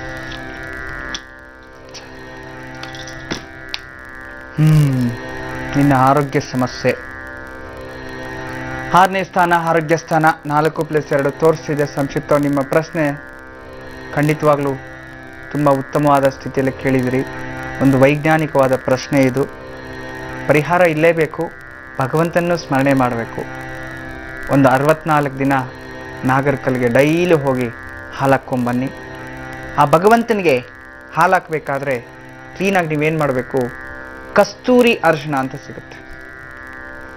ಕಸ್ತೂರಿ ಅರಿಶಿಣ ನಿಮ್ಗೆ ಗೊತ್ತಿರುತ್ತೆ. ಕಸ್ತೂರಿ ಅರಿಶಿಣವನ್ನು ತಗೊಂಡು ಹೋಗ್ಬೇಕು. ಸ್ವಲ್ಪ ಪನ್ನೀರ್ ಸಿಗುತ್ತೆ. ಕಸ್ತೂರಿ ಅರಿಶಿಣ ಪನ್ನೀರು ಚೆನ್ನಾಗಿ ಕಲ್ಸ್ಕೊಬೇಡಿ, ಒಂದಿಷ್ಟು ದಪ್ಪ ಮುದ್ದೆ ಮಾಡ್ಕೊಳ್ಳಿ. ಹೋಗಿ ಆ ನಾಗರಕಲ್ ಮೇಲೆ ಹಾಲು ಹಾಕಿ ಫಸ್ಟ್ ನೀರು ಹಾಕಿ, ನಂತರ ಹಾಲು ಹಾಕಿ, ನಂತರ ನೀರು ಹಾಕಿ, ನಂತರ ಈ ಅರಿಶಿಣ ಎಲ್ಲ ಉಜ್ಬಿಟ್ಟು ಒಂದು ಕುಂಕುಮ ಇಟ್ಟು ಊದ್ಬತ್ತಿ ಬಗೆ ತೋರಿಸಿ ಪಕ್ಕಕ್ಕೆ ಇಟ್ಬಿಡಿ. ಮತ್ತೆ ಆ ಕಸ್ತೂರಿ ಅರಿಶಿಣ ಎಷ್ಟು ಬರುತ್ತೋ ಅಷ್ಟೆಲ್ಲ ಕಪ್ಪಗೆ ತೊಳ್ಕೊಳ್ಳಿ. ಮತ್ತೆ ಕ್ಲೀನಾಗಿ ತೊಳೆದ್ಬಿಟ್ಟು ಅರಿಶಿಣ ಕುಂಕುಮ ಇಟ್ಟು ಪೂಜೆ ಮಾಡ್ಕೊಂಡು ಬಂದ್ಬಿಡಿ. ಆ ಕಸ್ತೂರಿ ಅರಿಶಿಣ ಉಳಿದಿರುತ್ತಲ್ಲ, ಏನು ಉಳಿದಿರುತ್ತೋ ನಿಮಗೆ ಚರ್ಮದ ತುರಿಕೆ ಕ್ಲೀನಾಗಿ ಹಚ್ಕೊಳ್ತಾ ಬನ್ನಿ ಮನೆಗೆ ಬಂದು. ಡೈಲಿ ಆ ರೀತಿ ಮಾಡಿ, ಒಂದು 64 ದಿನ ಮಾಡಿ. ನಿಮ್ಮ ಲೈಫಲ್ಲಿ ಅದು ಮತ್ತೆ ಬರೋದಿಲ್ಲ. ಕಸ್ತೂರಿ ಅರಿಶಿಣ ತುಂಬ ಪವಿತ್ರ. ಒಂದು 15-20 ರೂಪಾಯಿ ಇರ್ಬೋದು, ಒಂದು 50 ಗ್ರಾಮ್. ಕಾಸ್ಟ್ಲಿನೇ ಸ್ವಲ್ಪ, ಮಾಮೂಲಿ ಅರಿಶಿಣಗಿಂತ ಅದು ಕಾಸ್ಟ್ಲಿ ಜಾಸ್ತಿ. ನೀವು ಕಸ್ತೂರಿ ಅರಿಶಿಣ ಅಂತ ಕೇಳಿ, ತುಂಬ ಉಪಯೋಗ. ಅದನ್ನು ಮಾಡ್ತಾ ಬನ್ನಿ, ಖಂಡಿತವಾಗ್ಲೂ ನಿನ್ನ ಚರ್ಮ ರೋಗ ವಾಸಿಯಾಗುತ್ತೆ ತಾಯಿ. ಖಂಡಿತವಾಗ್ಲೂ ಇದು ಸತ್ಯ. ನೀನು ಇದನ್ನು ಮಾಡು, ಒಳ್ಳೇದಾಗತ್ತೆ, ಒಳ್ಳೆ ಫಲಗಳನ್ನ ಪಡಿತೀಯಾ. ನಮಸ್ತೆ. ವೀಕ್ಷಕರಿಗೆ ಒಬ್ರು ಕಾಲರ್ ಇದ್ದಾರೆ, ಬನ್ನಿ ಮಾತಾಡ್ಸೋಣ. ಹಲೋ. ಹಲೋ, ನಮಸ್ತೆ. ನಮಸ್ತೆ. ಹೇಳಿ, ನಿಮ್ಮ ಹೆಸರನ್ನ ನನ್ನ ಹೆಸರು ಸುನೀತಾ ಅಂತ. ಎಲ್ಲಿಂದ ಕಾಲ್ ಮಾಡ್ತಿರೋದು ಸುನೀತಾ ಅವರೇ? ನಾನ್ ಬೆಂಗಳೂರು ಬ್ಯಾಟರಾಯನಪುರದಿಂದ. ಸರಿ, ಯಾರ ಬಗ್ಗೆ ಕೇಳ್ಬೇಕಿತ್ತು ಹೇಳಿ? ನಮ್ಮ ತಂದೆಯವ್ರ ಬಗ್ಗೆ ಕೇಳ್ಬೇಕಿತ್ತು. ತಂದೆ ಹೆಸರನ್ನ ತಿಳಿಸಿ ಸುನೀತಾ. ಸುರೇಶ್ ಅಂತ. ಜನ್ಮರಾಶಿ, ನಕ್ಷತ್ರ? ನಕ್ಷತ್ರ ಕೃತಿಕಾ ನಕ್ಷತ್ರ. ರಾಶಿ ಕುಂಭ ರಾಶಿ. ಕೃತಿಕಾ ನಕ್ಷತ್ರ, ಕುಂಭ ರಾಶಿ. ಸರಿ, ಡೇಟ್ ಆಫ್ ಬರ್ತ್ ಹೇಳಿ. 27/12/52. 27/11/51 ಇಸವಿ ಅಲ್ವಾ?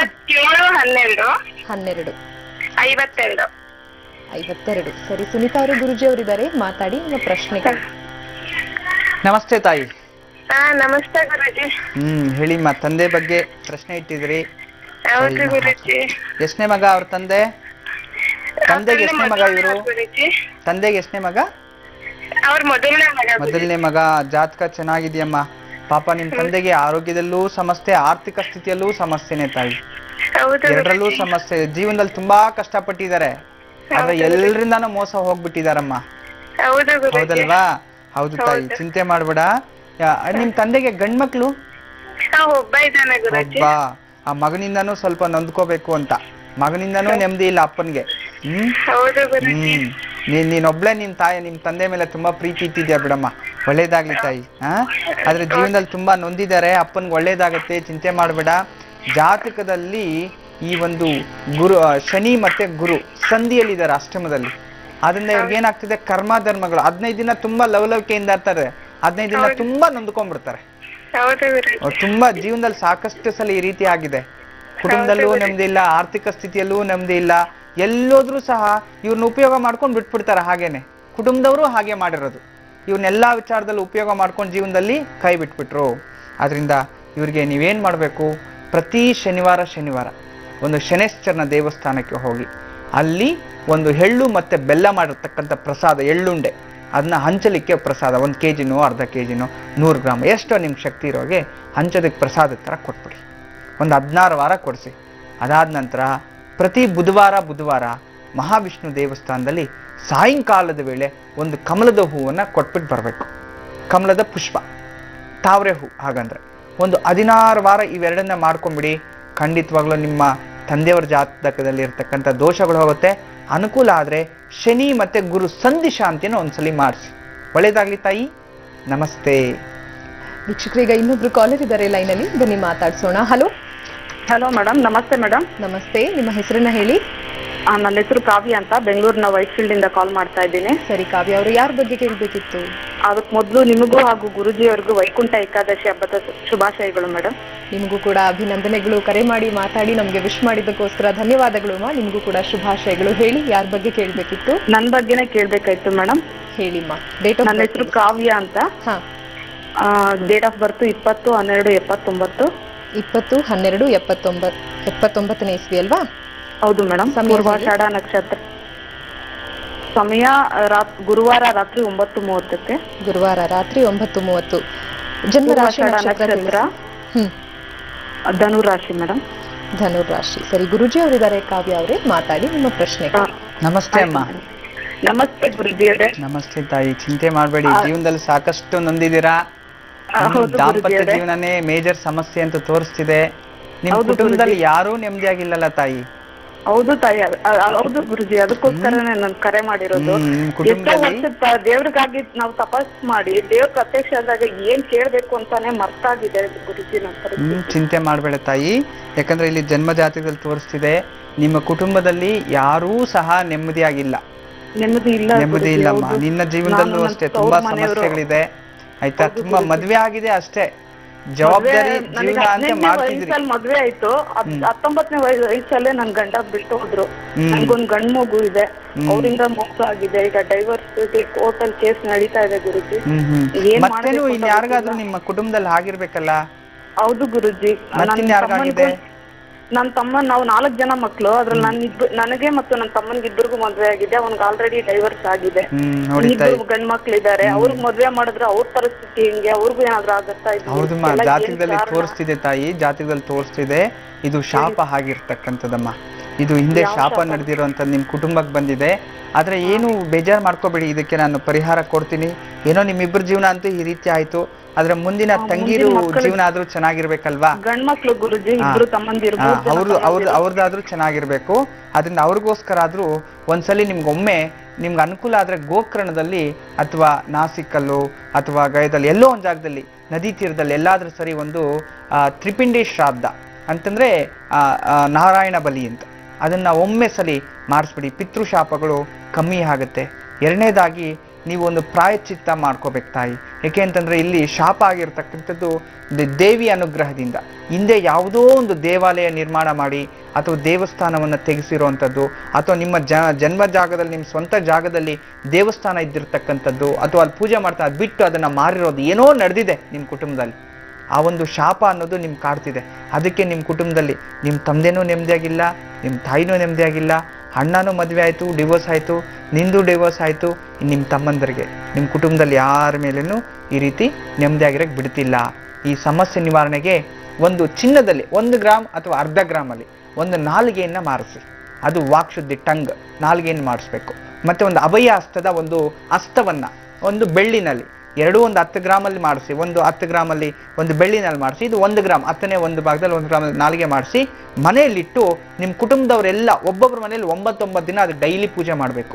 ಎಲ್ಲರ ಕೈಯಲ್ಲಿ ಪೂಜೆ ಮಾಡಿಸಿ ನಿಮ್ಮ ಕುಟುಂಬದವರೆಲ್ಲ ಎಲ್ಲರೂ ಪೂಜೆ ಆದ ನಂತರ ನಿಮ್ಮ ತಂದೆ ಕೈಯಲ್ಲಿ 9 ದಿನ, ತಾಯಿ ಕೈಯಲ್ಲಿ 9 ದಿನ, ನೀನು 9 ದಿನ, ಇನ್ನು ನಿಮ್ಮ 3 ಜನ ಅಣ್ಣಂದ್ರು 9 ದಿನ, ಇಷ್ಟು ಜನ ಮಾಡಿಸಿ ನಂತರ ಅದನ್ನು ಒಂದು ಬಟ್ಲಿಗೆ ಹಾಕಿ ಪೂಜೆ ಮಾಡ್ಕೊಂಡು ತಗೊಂಡೋಗಿ ಯಾವುದಾದ್ರೂ ಅಮ್ಮನವ್ರ ಉಂಡಿಯಲ್ಲಿ ಹಾಕ್ಬಿಟ್ಟು ಬಂದ್ಬಿಡ್ತಾರೆ.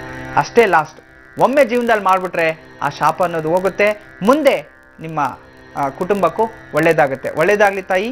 ನಮಸ್ತೆ. ಗುರುಜಿ ಅವರು ಈಗ ಸಿಂಹ ರಾಶಿಯವರಿಗೆ ಇರುವಂತಹ ಒಂದು ಆಯುರ್ಬಲದ ಬಗ್ಗೆ ಒಂದಷ್ಟು ಮಾಹಿತಿಯನ್ನ ತಿಳಿಸ್ಕೊಡ್ಲಿದ್ದಾರೆ, ಬನ್ನಿ ಕೇಳೋಣ. ಗುರುಜಿ, ಆಯುರ್ಬಲ ಮನುಷ್ಯನಿಗೆ ಜೀವಿಸಬೇಕು ಅಂತ ಆಸೆ, ಇದ್ದು ಜಯಿಸಬೇಕು ಅಂತ ಆಸೆ, ಬದುಕಬೇಕು ಅಂತ ಆಸೆ. ಎಷ್ಟೋ ಜನ ದೇವರ ಹತ್ರ ಏನು ಪ್ರಾರ್ಥನೆ ಮಾಡ್ತಾರೆ ಗೊತ್ತಾ? ಸ್ವಾಮಿ, ನಾನು ಸತ್ತೋಗಂಗಿದ್ರೆ ಇವತ್ತೇ ತಗೊಂಬಿಡು, ಆದರೆ ಏನು ಗೊತ್ತಿಲ್ಲದ್ರೆ ಹಂಗೇ ತಗೊಂಬಿಡಪ್ಪ ಅಂತ.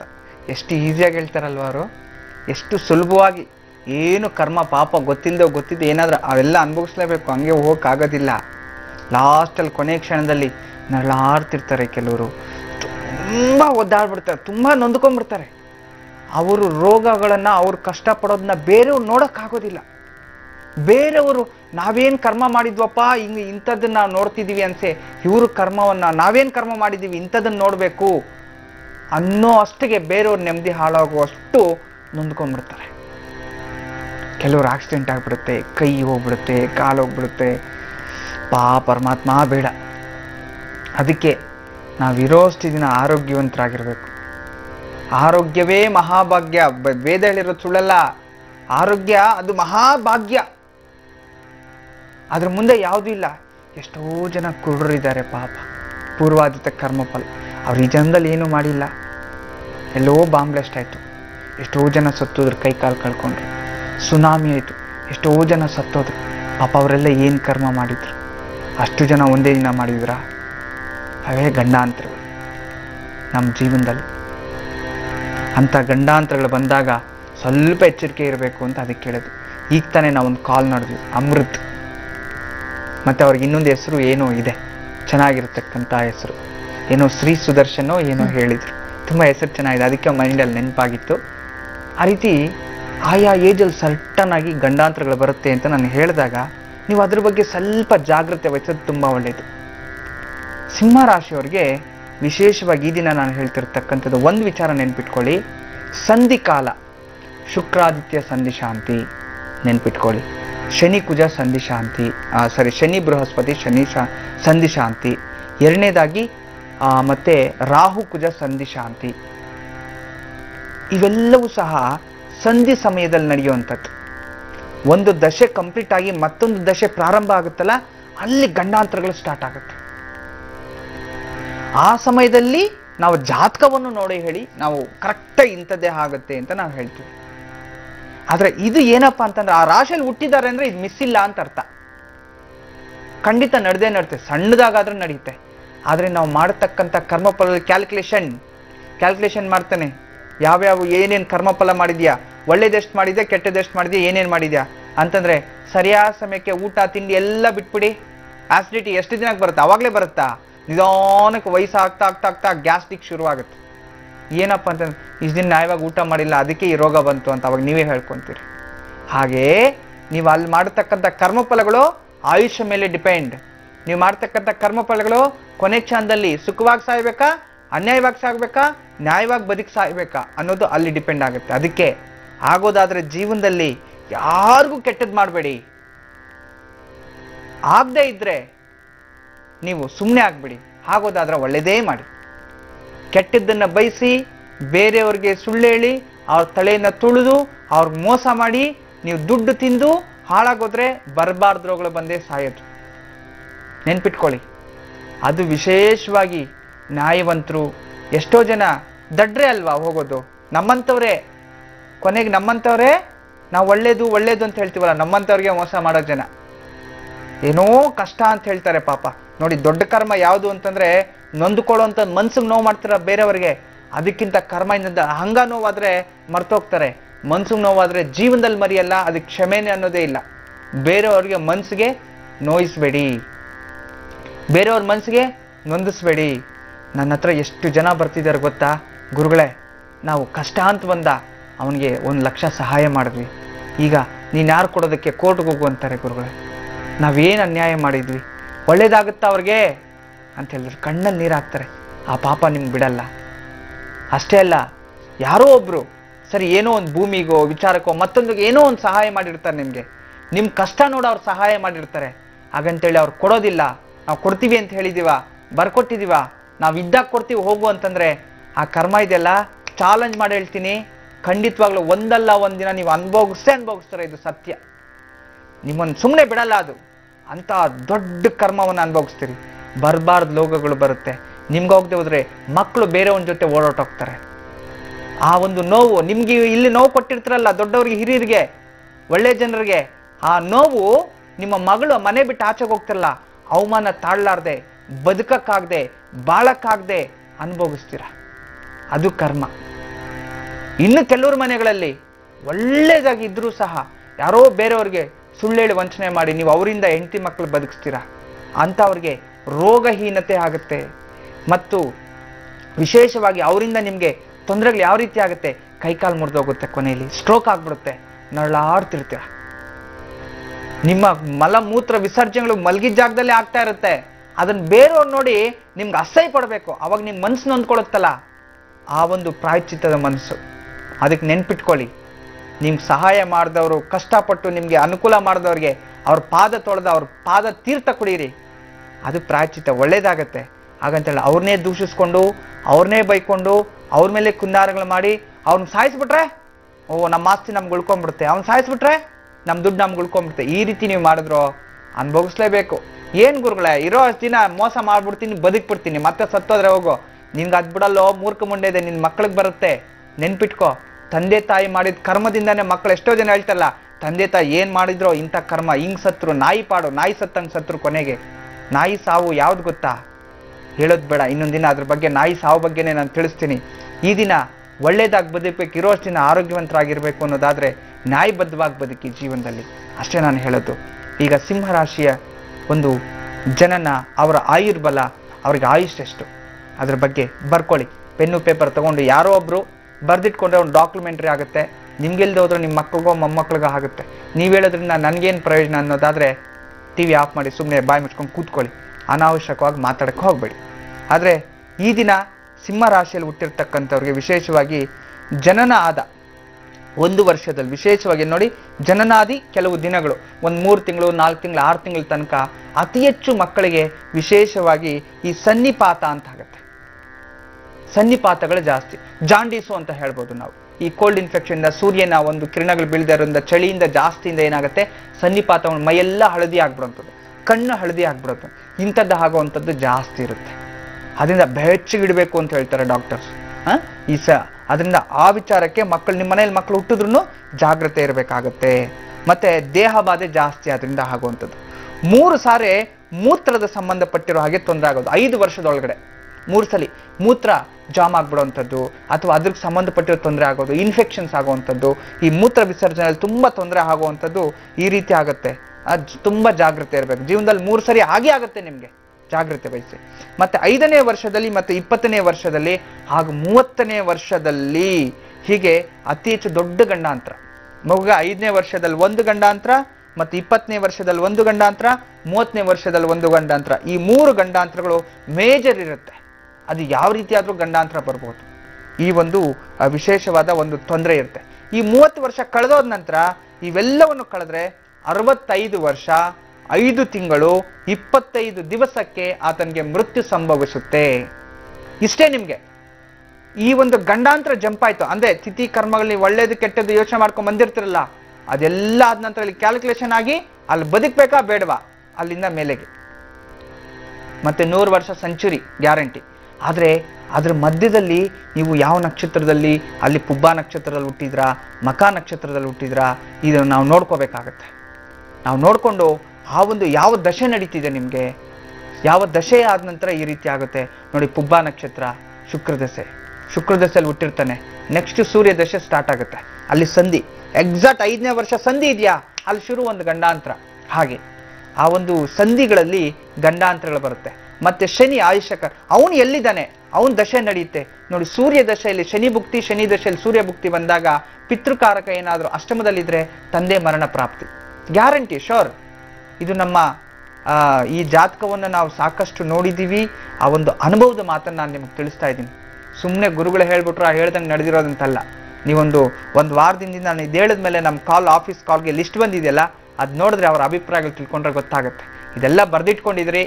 ಇದಕ್ಕೆ ಪರಿಹಾರ, ಬದುಕಲಿಕ್ಕೆ ಯಾವ ಗಂಡಾಂತರಗಳು ಬರಬಾರ್ದಂದ್ರೆ ಕೊನೆಯಲ್ಲಿ ತಿಳಿಸ್ತೀನಿ. ವೀಕ್ಷಕರೆಲ್ಲರಿಗೂ ಈಗ ನೀವು ಕಾಯ್ತಾ ಇರುವಂತಹ ಬಹಳ ವಿಶೇಷವಾದಂತಹ ಒಂದು ಸೆಗ್ಮೆಂಟ್, ಅದುವೇ ದ್ವಾದಶ ರಾಶಿಯ ಫಲಾಫಲದ ಬಗ್ಗೆ ಒಂದಿಷ್ಟು ಮಾಹಿತಿ ಹಾಗೂ ಈ ದಿನದ ವಿಶೇಷ ಟಿಪ್ಸ್. ಗುರುಜಿ, ವಿಶೇಷತಃ ವೈಕುಂಠ ಏಕಾದಶಿ ಅಷ್ಟೇ ಅಲ್ಲ, ಈ ದಿನ ಕೃತಿಕಾ ನಕ್ಷತ್ರದಲ್ಲಿ ಚಂದ್ರ ಇದ್ದಾಗ ದ್ವಾದಶ ರಾಶಿಯ ಫಲಾಫಲಗಳು. ಮೊದಲಿಗೆ ಮೇಷರಾಶಿ.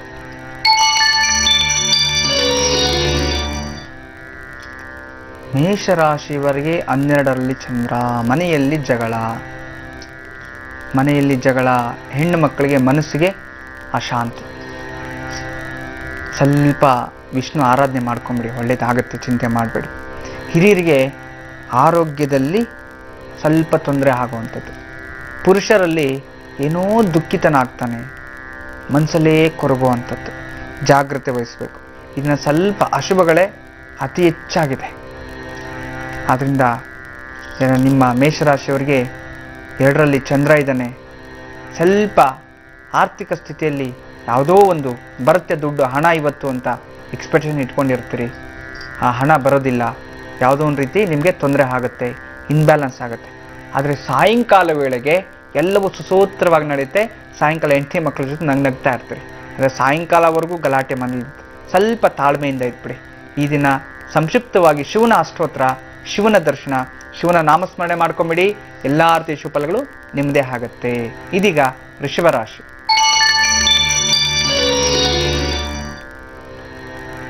ವೃಷಭ ರಾಶಿಯವರಿಗೆ ಈ ದಿನ ಸ್ತ್ರೀಯರಿಗೆ, ಹೆಣ್ಣು ಮಕ್ಕಳು ವಿಶೇಷವಾಗಿ ವ್ಯಾಪಾರವನ್ನು ಮಾಡ್ತಾರೆ. ವಸ್ತ್ರಾಭರಣಗಳ ಖರೀದಿ, ಏನೋ ಒಂದು ಅವ್ರಿಗೆ ಇಷ್ಟವಾದ ವಸ್ತು ಕೊಂಡ್ಕೊಂಬರ್ತಾರೆ. ಹಾಗೆಯೇ ಹೊರಗಡೆ ಸುತ್ತಾಕೊಂಬರುವಂಥದ್ದು, ಮನಸ್ಸಿಗೆ ನೆಮ್ಮದಿ ಸಿಗುವಂಥದ್ದು. ಮತ್ತು ಪುರುಷರಿಗೆ ಸ್ತ್ರೀಯರಿಂದ ಲಾಭ ಸಿಗುವಂಥದ್ದು.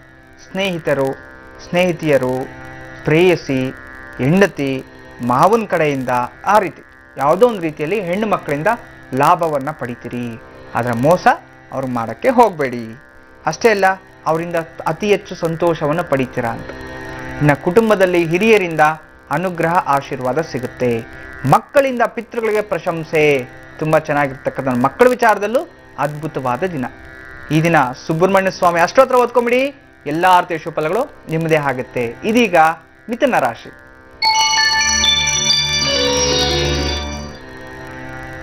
ಮಿಥುನ ರಾಶಿಯವರಿಗೆ ಈ ದಿನ ಸ್ವಲ್ಪ ಆಯುಧಗಳಿಂದ ತೊಂದರೆ ಆಗುವಂಥದ್ದು. ಯಾವುದೋ ಒಂದು ಆಯುಧಗಳಿಂದ ತೊಂದರೆ, ಜಾಗ್ರತೆ ಇರಬೇಕು. ಏನಾದರೂ ಕೆಲಸ ಮಾಡ್ತಿರ್ತೀರಿ, ಹೆಣ್ಮಕ್ಳು ಅಡುಗೆ ಚಾಕು ಕಟ್ ಮಾಡ್ಕೊಂಬಿಡೋದು, ಕಟ್ ಮಾಡಿ ಸಿಸರಲ್ಲಿ ಏನಾದರೂ ಮಾಡ್ಕೊಂಬಿಡೋವಂಥದ್ದು, ಅಥವಾ ಏನೋ ಚುಟ್ಕೆ ಇಟ್ಕೊಂಬಿಡೋದು, ಏನೋ ಒಂದು ಸಮಸ್ಯೆ ಆಯುಧದಿಂದ ಜಾಗ್ರತೆ ಇರಿ.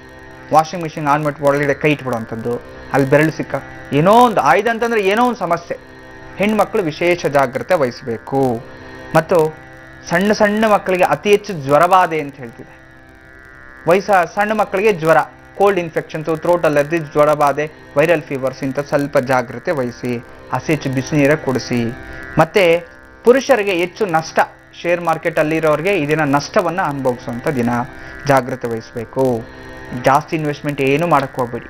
ಮತ್ತು ಪುರುಷರಿಗೆ ಅಂದರೆ ವಯಸ್ಸಾಗಿರ್ತಕ್ಕಂಥ ವೃದ್ಧರಿಗೆ ಆರೋಗ್ಯದಲ್ಲಿ ಸ್ವಲ್ಪ ಇನ್ಬ್ಯಾಲೆನ್ಸ್ ಇರುತ್ತೆ, ಜಾಗ್ರತೆ ವಹಿಸಿ. ಮೃತ್ಯುಂಜಯ ಮಂತ್ರವನ್ನು ಪಾರಾಯಣ ಮಾಡ್ಕೊಂಬಿಡಿ. ಶಿವನ ಅಷ್ಟೋತ್ರ ಓದ್ಕೊಂಬಿಡಿ. ಎಲ್ಲ ರೀತಿಯ ಶುಭಫಲಗಳು ನಿಮ್ಮದಾಗುತ್ತೆ. ಇದೀಗ ಕಟಕ ರಾಶಿ. ಕರ್ಕಾಟಕ ರಾಶಿಯವರಿಗೆ ಈ ದಿನ ಸ್ವಲ್ಪ ವಿವಾಹ ಯೋಗ ಕಾಣ್ತಾ ಇದೆ. ಮದುವೆ ಆಗದೆ ಇರತಕ್ಕಂಥವ್ರಿಗೆ, ಮದುವೆ ಮಾತುಕತೆ ಮಾಡೋಂಥವ್ರಿಗೆ ಮದುವೆ ಯೋಗ ಸುಸೂತ್ರವಾಗಿ ಫಿಕ್ಸ್ ಆಗುವಂಥ ಸಮಯ. ಅಷ್ಟೇ ಅಲ್ಲ, ಹೆಣ್ಮಕ್ಕಳಿಗೆ ಪುತ್ರ ಪ್ರಾಪ್ತಿ, ಪುತ್ರ ಲಾಭ, ಮಕ್ಕಳಿಂದ ಸಂತೋಷ, ಮಕ್ಕಳ ಜೊತೆ ಎಲ್ಲಾದರೂ ಹೋಗಿ ಬರುವಂಥದ್ದು ತುಂಬ ಚೆನ್ನಾಗಿದೆ, ವಿಶೇಷವಾಗಿರ್ತಕ್ಕಂಥ ದಿನ. ಮತ್ತು ವಿಶೇಷವಾಗಿ ಪುರುಷರಿಗೆ ಧನಲಾಭ ನೋಡಿ, ಯಾವುದೋ ಹಣ ಬರ್ತಿದೆ, ಹಳೆ ಸಾಲ ತೀರ್ತಿದೆ, ಒಳ್ಳೆಯದಾಗುತ್ತೆ. ಮತ್ತು ಹಿರಿಯರಿಗೆ ಏನಾದರೂ ದಾನ ಧರ್ಮ ಮಾಡಬೇಕು ಅನ್ನೋ ಒಂದು, ಹಿರಿಯರಿಗೆ ಏನಾದರೂ ನನ್ನ ಆಸ್ತಿ ವೃದ್ಧಾಶ್ರಮಕ್ಕೆ ಕೊಟ್ಬಿಡೋಣ ಅಥವಾ ದಾನ ಧರ್ಮ ಮಾಡೋಣ, ಯಾವುದಾದ್ರು ಸಂಸ್ಥೆಗೆ ಸಹಾಯ ಮಾಡೋಣ ಅನ್ನೋ ಒಂದು ಶುಭ ಒಂದು ಉದ್ದೇಶದಲ್ಲಿದ್ದೀರಿ, ಅದು ಮಾಡಿ, ಒಳ್ಳೆಯದಾಗುತ್ತೆ. ಮಕ್ಕಳಿಗೆ ರಾಜ ಗೌರವ ಪ್ರಾಪ್ತಿ, ಯಾವುದೋ ಸ್ಕೂಲಲ್ಲಿ ಏನೋ ಫಂಕ್ಷನ್ಸ್ ಇದೆ, ನನ್ನ ಮಗ ಒಂದು ಡ್ಯಾನ್ಸ್ ಆಡ್ತಾನೆ, ಏನೋ ಒಂದು ನಡೀತಿದೆ, ಒಳ್ಳೆಯದಾಗುತ್ತೆ, ವಿಸಿಟ್ ಮಾಡಿ, ಮಕ್ಕಳಿಗೂ ಒಳ್ಳೆಯದು. ಈ ದಿನ ಓಂ ನಮೋ ನಾರಾಯಣಾಯ ಅಂತ ಹೇಳಿ ಅಷ್ಟಾಕ್ಷರಿ ಮಂತ್ರವನ್ನು ಜಪ ಮಾಡ್ಕೊಂಬಿಡಿ. ಆ ಮಹಾವಿಷ್ಣು ಅನುಗ್ರಹದಿಂದ ನಿಮಗೂ ಒಳ್ಳೆಯದಾಗುತ್ತೆ. ಇದೀಗ ಸಿಂಹರಾಶಿ.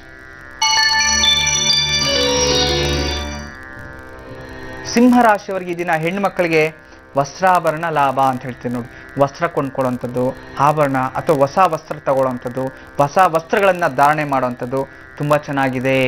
ಮತ್ತು ಮಕ್ಕಳಿಗೆ ವಿದ್ಯಾಲಾಭ ಆಗ್ತಾ ಇರ್ತಕ್ಕಂಥದ್ದು.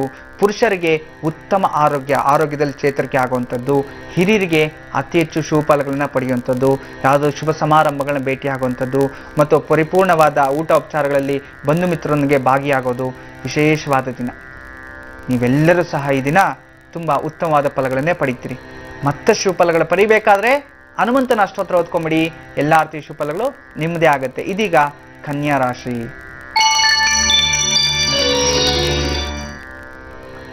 ಕನ್ಯಾ ರಾಶಿಯವರಿಗೆ ಪ್ರಿಯ ವಸ್ತು ಲಾಭ ತುಂಬ ಚೆನ್ನಾಗಿರ್ತಕ್ಕಂಥದ್ದು, ಉತ್ತಮವಾದ ಫಲಗಳನ್ನೇ ಪಡೀತಾ ಇದ್ದೀರಿ.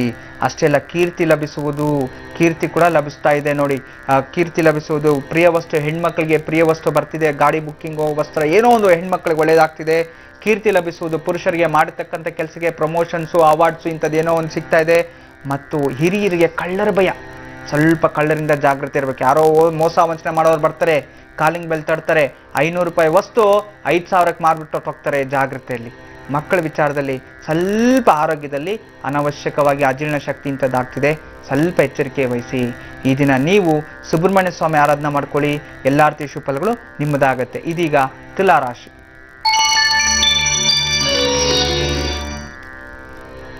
ತುಲಾ ರಾಶಿಯವರಿಗೆ ಮಿತ್ರರಿಂದ ಧನ ಪ್ರಾಪ್ತಿ ಆಗುವಂಥದ್ದು ತುಂಬ ಚೆನ್ನಾಗಿರ್ತಕ್ಕಂಥದ್ದು. ಅಷ್ಟೇ ಅಲ್ಲ, ಸ್ತ್ರೀಯರಿಂದ ಲಾಭ ಸಿಗುವಂಥದ್ದು, ಮನಸ್ಸಿಗೆ ನೆಮ್ಮದಿ, ಸಂತೋಷ ತುಂಬ ಚೆನ್ನಾಗಿದೆ. ಮನೆಯಲ್ಲಿ ಶುಭ ಕಾರ್ಯಗಳು, ಮನೆಯಲ್ಲಿ ಹೆಣ್ಮಕ್ಳ ಜೊತೆ ಎಲ್ಲೋ ಹೋಗ್ತಿದ್ದಾರೆ, ಕುಟುಂಬದ ನೀವು ಎಲ್ಲೋ ಹೋಗ್ತಿದ್ದೀರಾ, ತುಂಬ ಶುಭ ಸಮಾರಂಭಗಳ ವೀಕ್ಷಣೆ ತುಂಬ ಚೆನ್ನಾಗಿರುತ್ತೆ. ಕುಟುಂಬದಲ್ಲಿ ನೆಮ್ಮದಿ ಇದೆ, ಹೊರಗಡೆನೂ ಗೌರವ ಸಿಗ್ತಿದೆ, ಆರೋಗ್ಯದಲ್ಲಿ ತುಂಬ ಚೆನ್ನಾಗಿರ್ತಕ್ಕಂಥದ್ದು ಮತ್ತು ಆರ್ಥಿಕದಲ್ಲೂ ಪ್ರಗತಿ ಆಗ್ತಿದೆ. ಉತ್ತಮವಾದ ದಿನ. ಮತ್ತಷ್ಟು ಶುಭಫಲಗಳು ಪಡಿಬೇಕಾದ್ರೆ ಗುರುವಿನ ಅಷ್ಟೋತ್ರ, ಗುರುವನ್ನ ಪ್ರಾರ್ಥನೆ ಮಾಡ್ಕೊಳ್ಳಿ, ಒಳ್ಳೆ ಫಲಗಳನ್ನ ಪಡೀತೀರಿ. ಇದೀಗ ವೃಶ್ಚಿಕ ರಾಶಿ. ವೃಶ್ಚಿಕ ರಾಶಿಯವರಿಗೆ ಹೆಣ್ಣು ಮಕ್ಕಳಿಗೆ ಧನಲಾಭ ಆಗ್ತಾ ಇದೆ, ಕೀರ್ತಿ ಲಾಭ, ಸ್ನೇಹಿತರು ದೊಡ್ಡವರು ಎಲ್ಲರೂ ಹೊಗಳ್ತಿದ್ದಾರೆ, ಏನೋ ಕೊಡಿಸ್ತಿದ್ದಾರೆ, ನಿನಗೆ ಏನೋ ಎಕ್ಸ್ಪೆಕ್ಟೇಷನ್ಸ್ ಇಟ್ಕೊಂಡಿದ್ಯಾ, ಒಳ್ಳೇದಾಗತ್ತೆ, ಚಿಂತೆ ಮಾಡಬೇಡ. ಮತ್ತೆ ಪುರುಷರಿಗೆ ಪೂರ್ವ ಜನ್ಮದ ಪುಣ್ಯ ಫಲದಿಂದ ನೋಡಿ ಸ್ತ್ರೀ ಲಾಭ, ಭೂಲಾಭ ಅಂತ ಹೇಳ್ತಿದೆ. ಪೂರ್ವಜನ್ಮ ಪುಣ್ಯಫಲ ಇದ್ರೆ ಹೆಣ್ಣು ಹಣ್ಣು ಮಣ್ಣು, ಪೂರ್ವಜನ್ಮದ ಪುಣ್ಯಫಲ ಇದ್ರೆ ಮಾತ್ರ ಸಿಗೋದಿಲ್ಲ ಅಂದ್ರೆ ಆಗೋದಿಲ್ಲ ಅಂತ ಇದೆ. ಅಂತ ಪೂರ್ವಜನ್ಮ ಪುಣ್ಯಫಲ ನಿಮ್ಗೆ ಲಭಿಸ್ತಿದೆ ಹಾಗಂತೇಳಿ ಯಾರಿಗಂದ್ರೆ ಅವ್ರ ನಂಬಿಕೆ ದ್ರೋಹ ಮೋಸ ಮಾಡಕ್ಕೆ ಹೋಗಬೇಡಿ, ಒಳ್ಳೇದಾಗೋದಿಲ್ಲ. ಪುಣ್ಯ ಕ್ಷೇತ್ರ ದರ್ಶನ ಅಂತ ಹೇಳ್ತಿದೆ, ರಾಜಫಲಗಳನ್ನು ಅನುಭವಿಸುವಂಥ ದಿನ. ಸಣ್ಣ ಮಕ್ಕಳಿಗೂ ಸಹ ಸುಫಲಗಳು ದೊರೆಯುವಂಥದ್ದು ತುಂಬ ಚೆನ್ನಾಗಿದೆ. ಇದನ್ನ ಮತ್ತೆ ಶುಭಫಲಗಳು ಪಡಿಬೇಕಾದ್ರೆ ಈ ದಿನ ನೀವು ವಿಶೇಷವಾಗಿ ಗಣಪತಿ ಅಷ್ಟೋತ್ರ ಓದ್ಕೊಂಬಿಡಿ, ಎಲ್ಲ ರೀತಿಯ ಶುಭಫಲಗಳು ನಿಮ್ಮದೇ ಆಗುತ್ತೆ. ಇದೀಗ ಧನುರ್ ರಾಶಿ.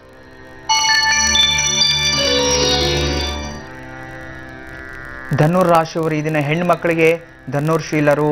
ನೋಡಿ, ಏನೋ ತಪ್ಪು ಮಾಡಿಬಿಟ್ಟಿದ್ರ ಜೀವನದಲ್ಲಿ, ನಾನು ಇನ್ನು ಮುಂದೆ ತಪ್ಪು ಮಾಡಬಾರ್ದು, ನಾನು ಕ್ಷಮೆ ಕೇಳಬೇಕು, ಗಂಡನ ಹತ್ರ, ಅತ್ತೆ ಹತ್ರ ಕ್ಷಮೆ ಕೇಳಬೇಕು, ಮಾವನ ಹತ್ರ ಕ್ಷಮೆ ಕೇಳಬೇಕು ಅಂತೇಳಿ ಮನಸ್ಸು ಪರಿವರ್ತನೆ ಆಗುವಂಥ ದಿನ. ದ್ವೇಷವನ್ನು ಬಿಟ್ಟು ಪರಿವರ್ತನೆ ಆಗುವಂಥ ದಿನ. ಆದ್ದರಿಂದ ಈ ದಿನ ಗಂಡೆ ಅಂತೇಳಿ ಒಬ್ರಿಗೊಬ್ರಿಗೆ ಕ್ಷಮೆ ಕೇಳ್ಕೊಂಬಿಡಿ. ಯಾವುದೋ ಹಳೆ ತಪ್ಪುಗಳಿಂದ ಡಿವೋರ್ಸ್ಗೆ ಹೋಗೋದು, ಮತ್ತೊಂದು ಈಗ ನಾವು ನೋಡ್ತಿದ್ರಲ್ಲ ಕಾರ್ಯಕ್ರಮದಲ್ಲಿ ಎಷ್ಟೋ ಜನ ದಾಂಪತ್ಯದಲ್ಲಿ ನೊಂದ್ಕೊಂಡು ಡಿವೋರ್ಸ್ಗಳಾಗ್ತಿದೆ. ಅಂತ ಕೆಲಸ ಮಾಡ್ಕೊಳಕ್ಕೆ ಹೋಗಬೇಡಿ. ನಮ್ಮ ಹಿಂದೂ ಸಂಪ್ರದಾಯಕ್ಕೆ ಒಳ್ಳೆಯದಲ್ಲ. ಇದನ್ನು ಒಬ್ರನ್ನೊಬ್ರು ಅರ್ಥ ಮಾಡ್ಕೊಂಬಿಡಿ, ಖಂಡಿತವಾಗ್ಲೂ ಕ್ಷಮೆ ಸಿಗುತ್ತೆ.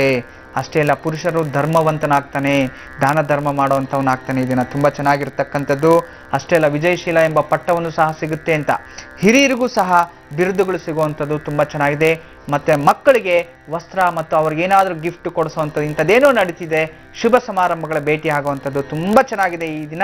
ಇದನ್ನ ಮತ್ತೆ ಶುಭಫಲಗಳು ಪಡಿಬೇಕಾದ್ರೆ ನೀವು ಹನುಮಂತನ ಅಷ್ಟೋತ್ರ ಓದ್ಕೊಂಬಿಡಿ, ಎಲ್ಲ ರೀತಿಯ ಶುಭಫಲಗಳು ನಿಮ್ಮದಾಗುತ್ತೆ. ಇದೀಗ ಮಕರ ರಾಶಿ.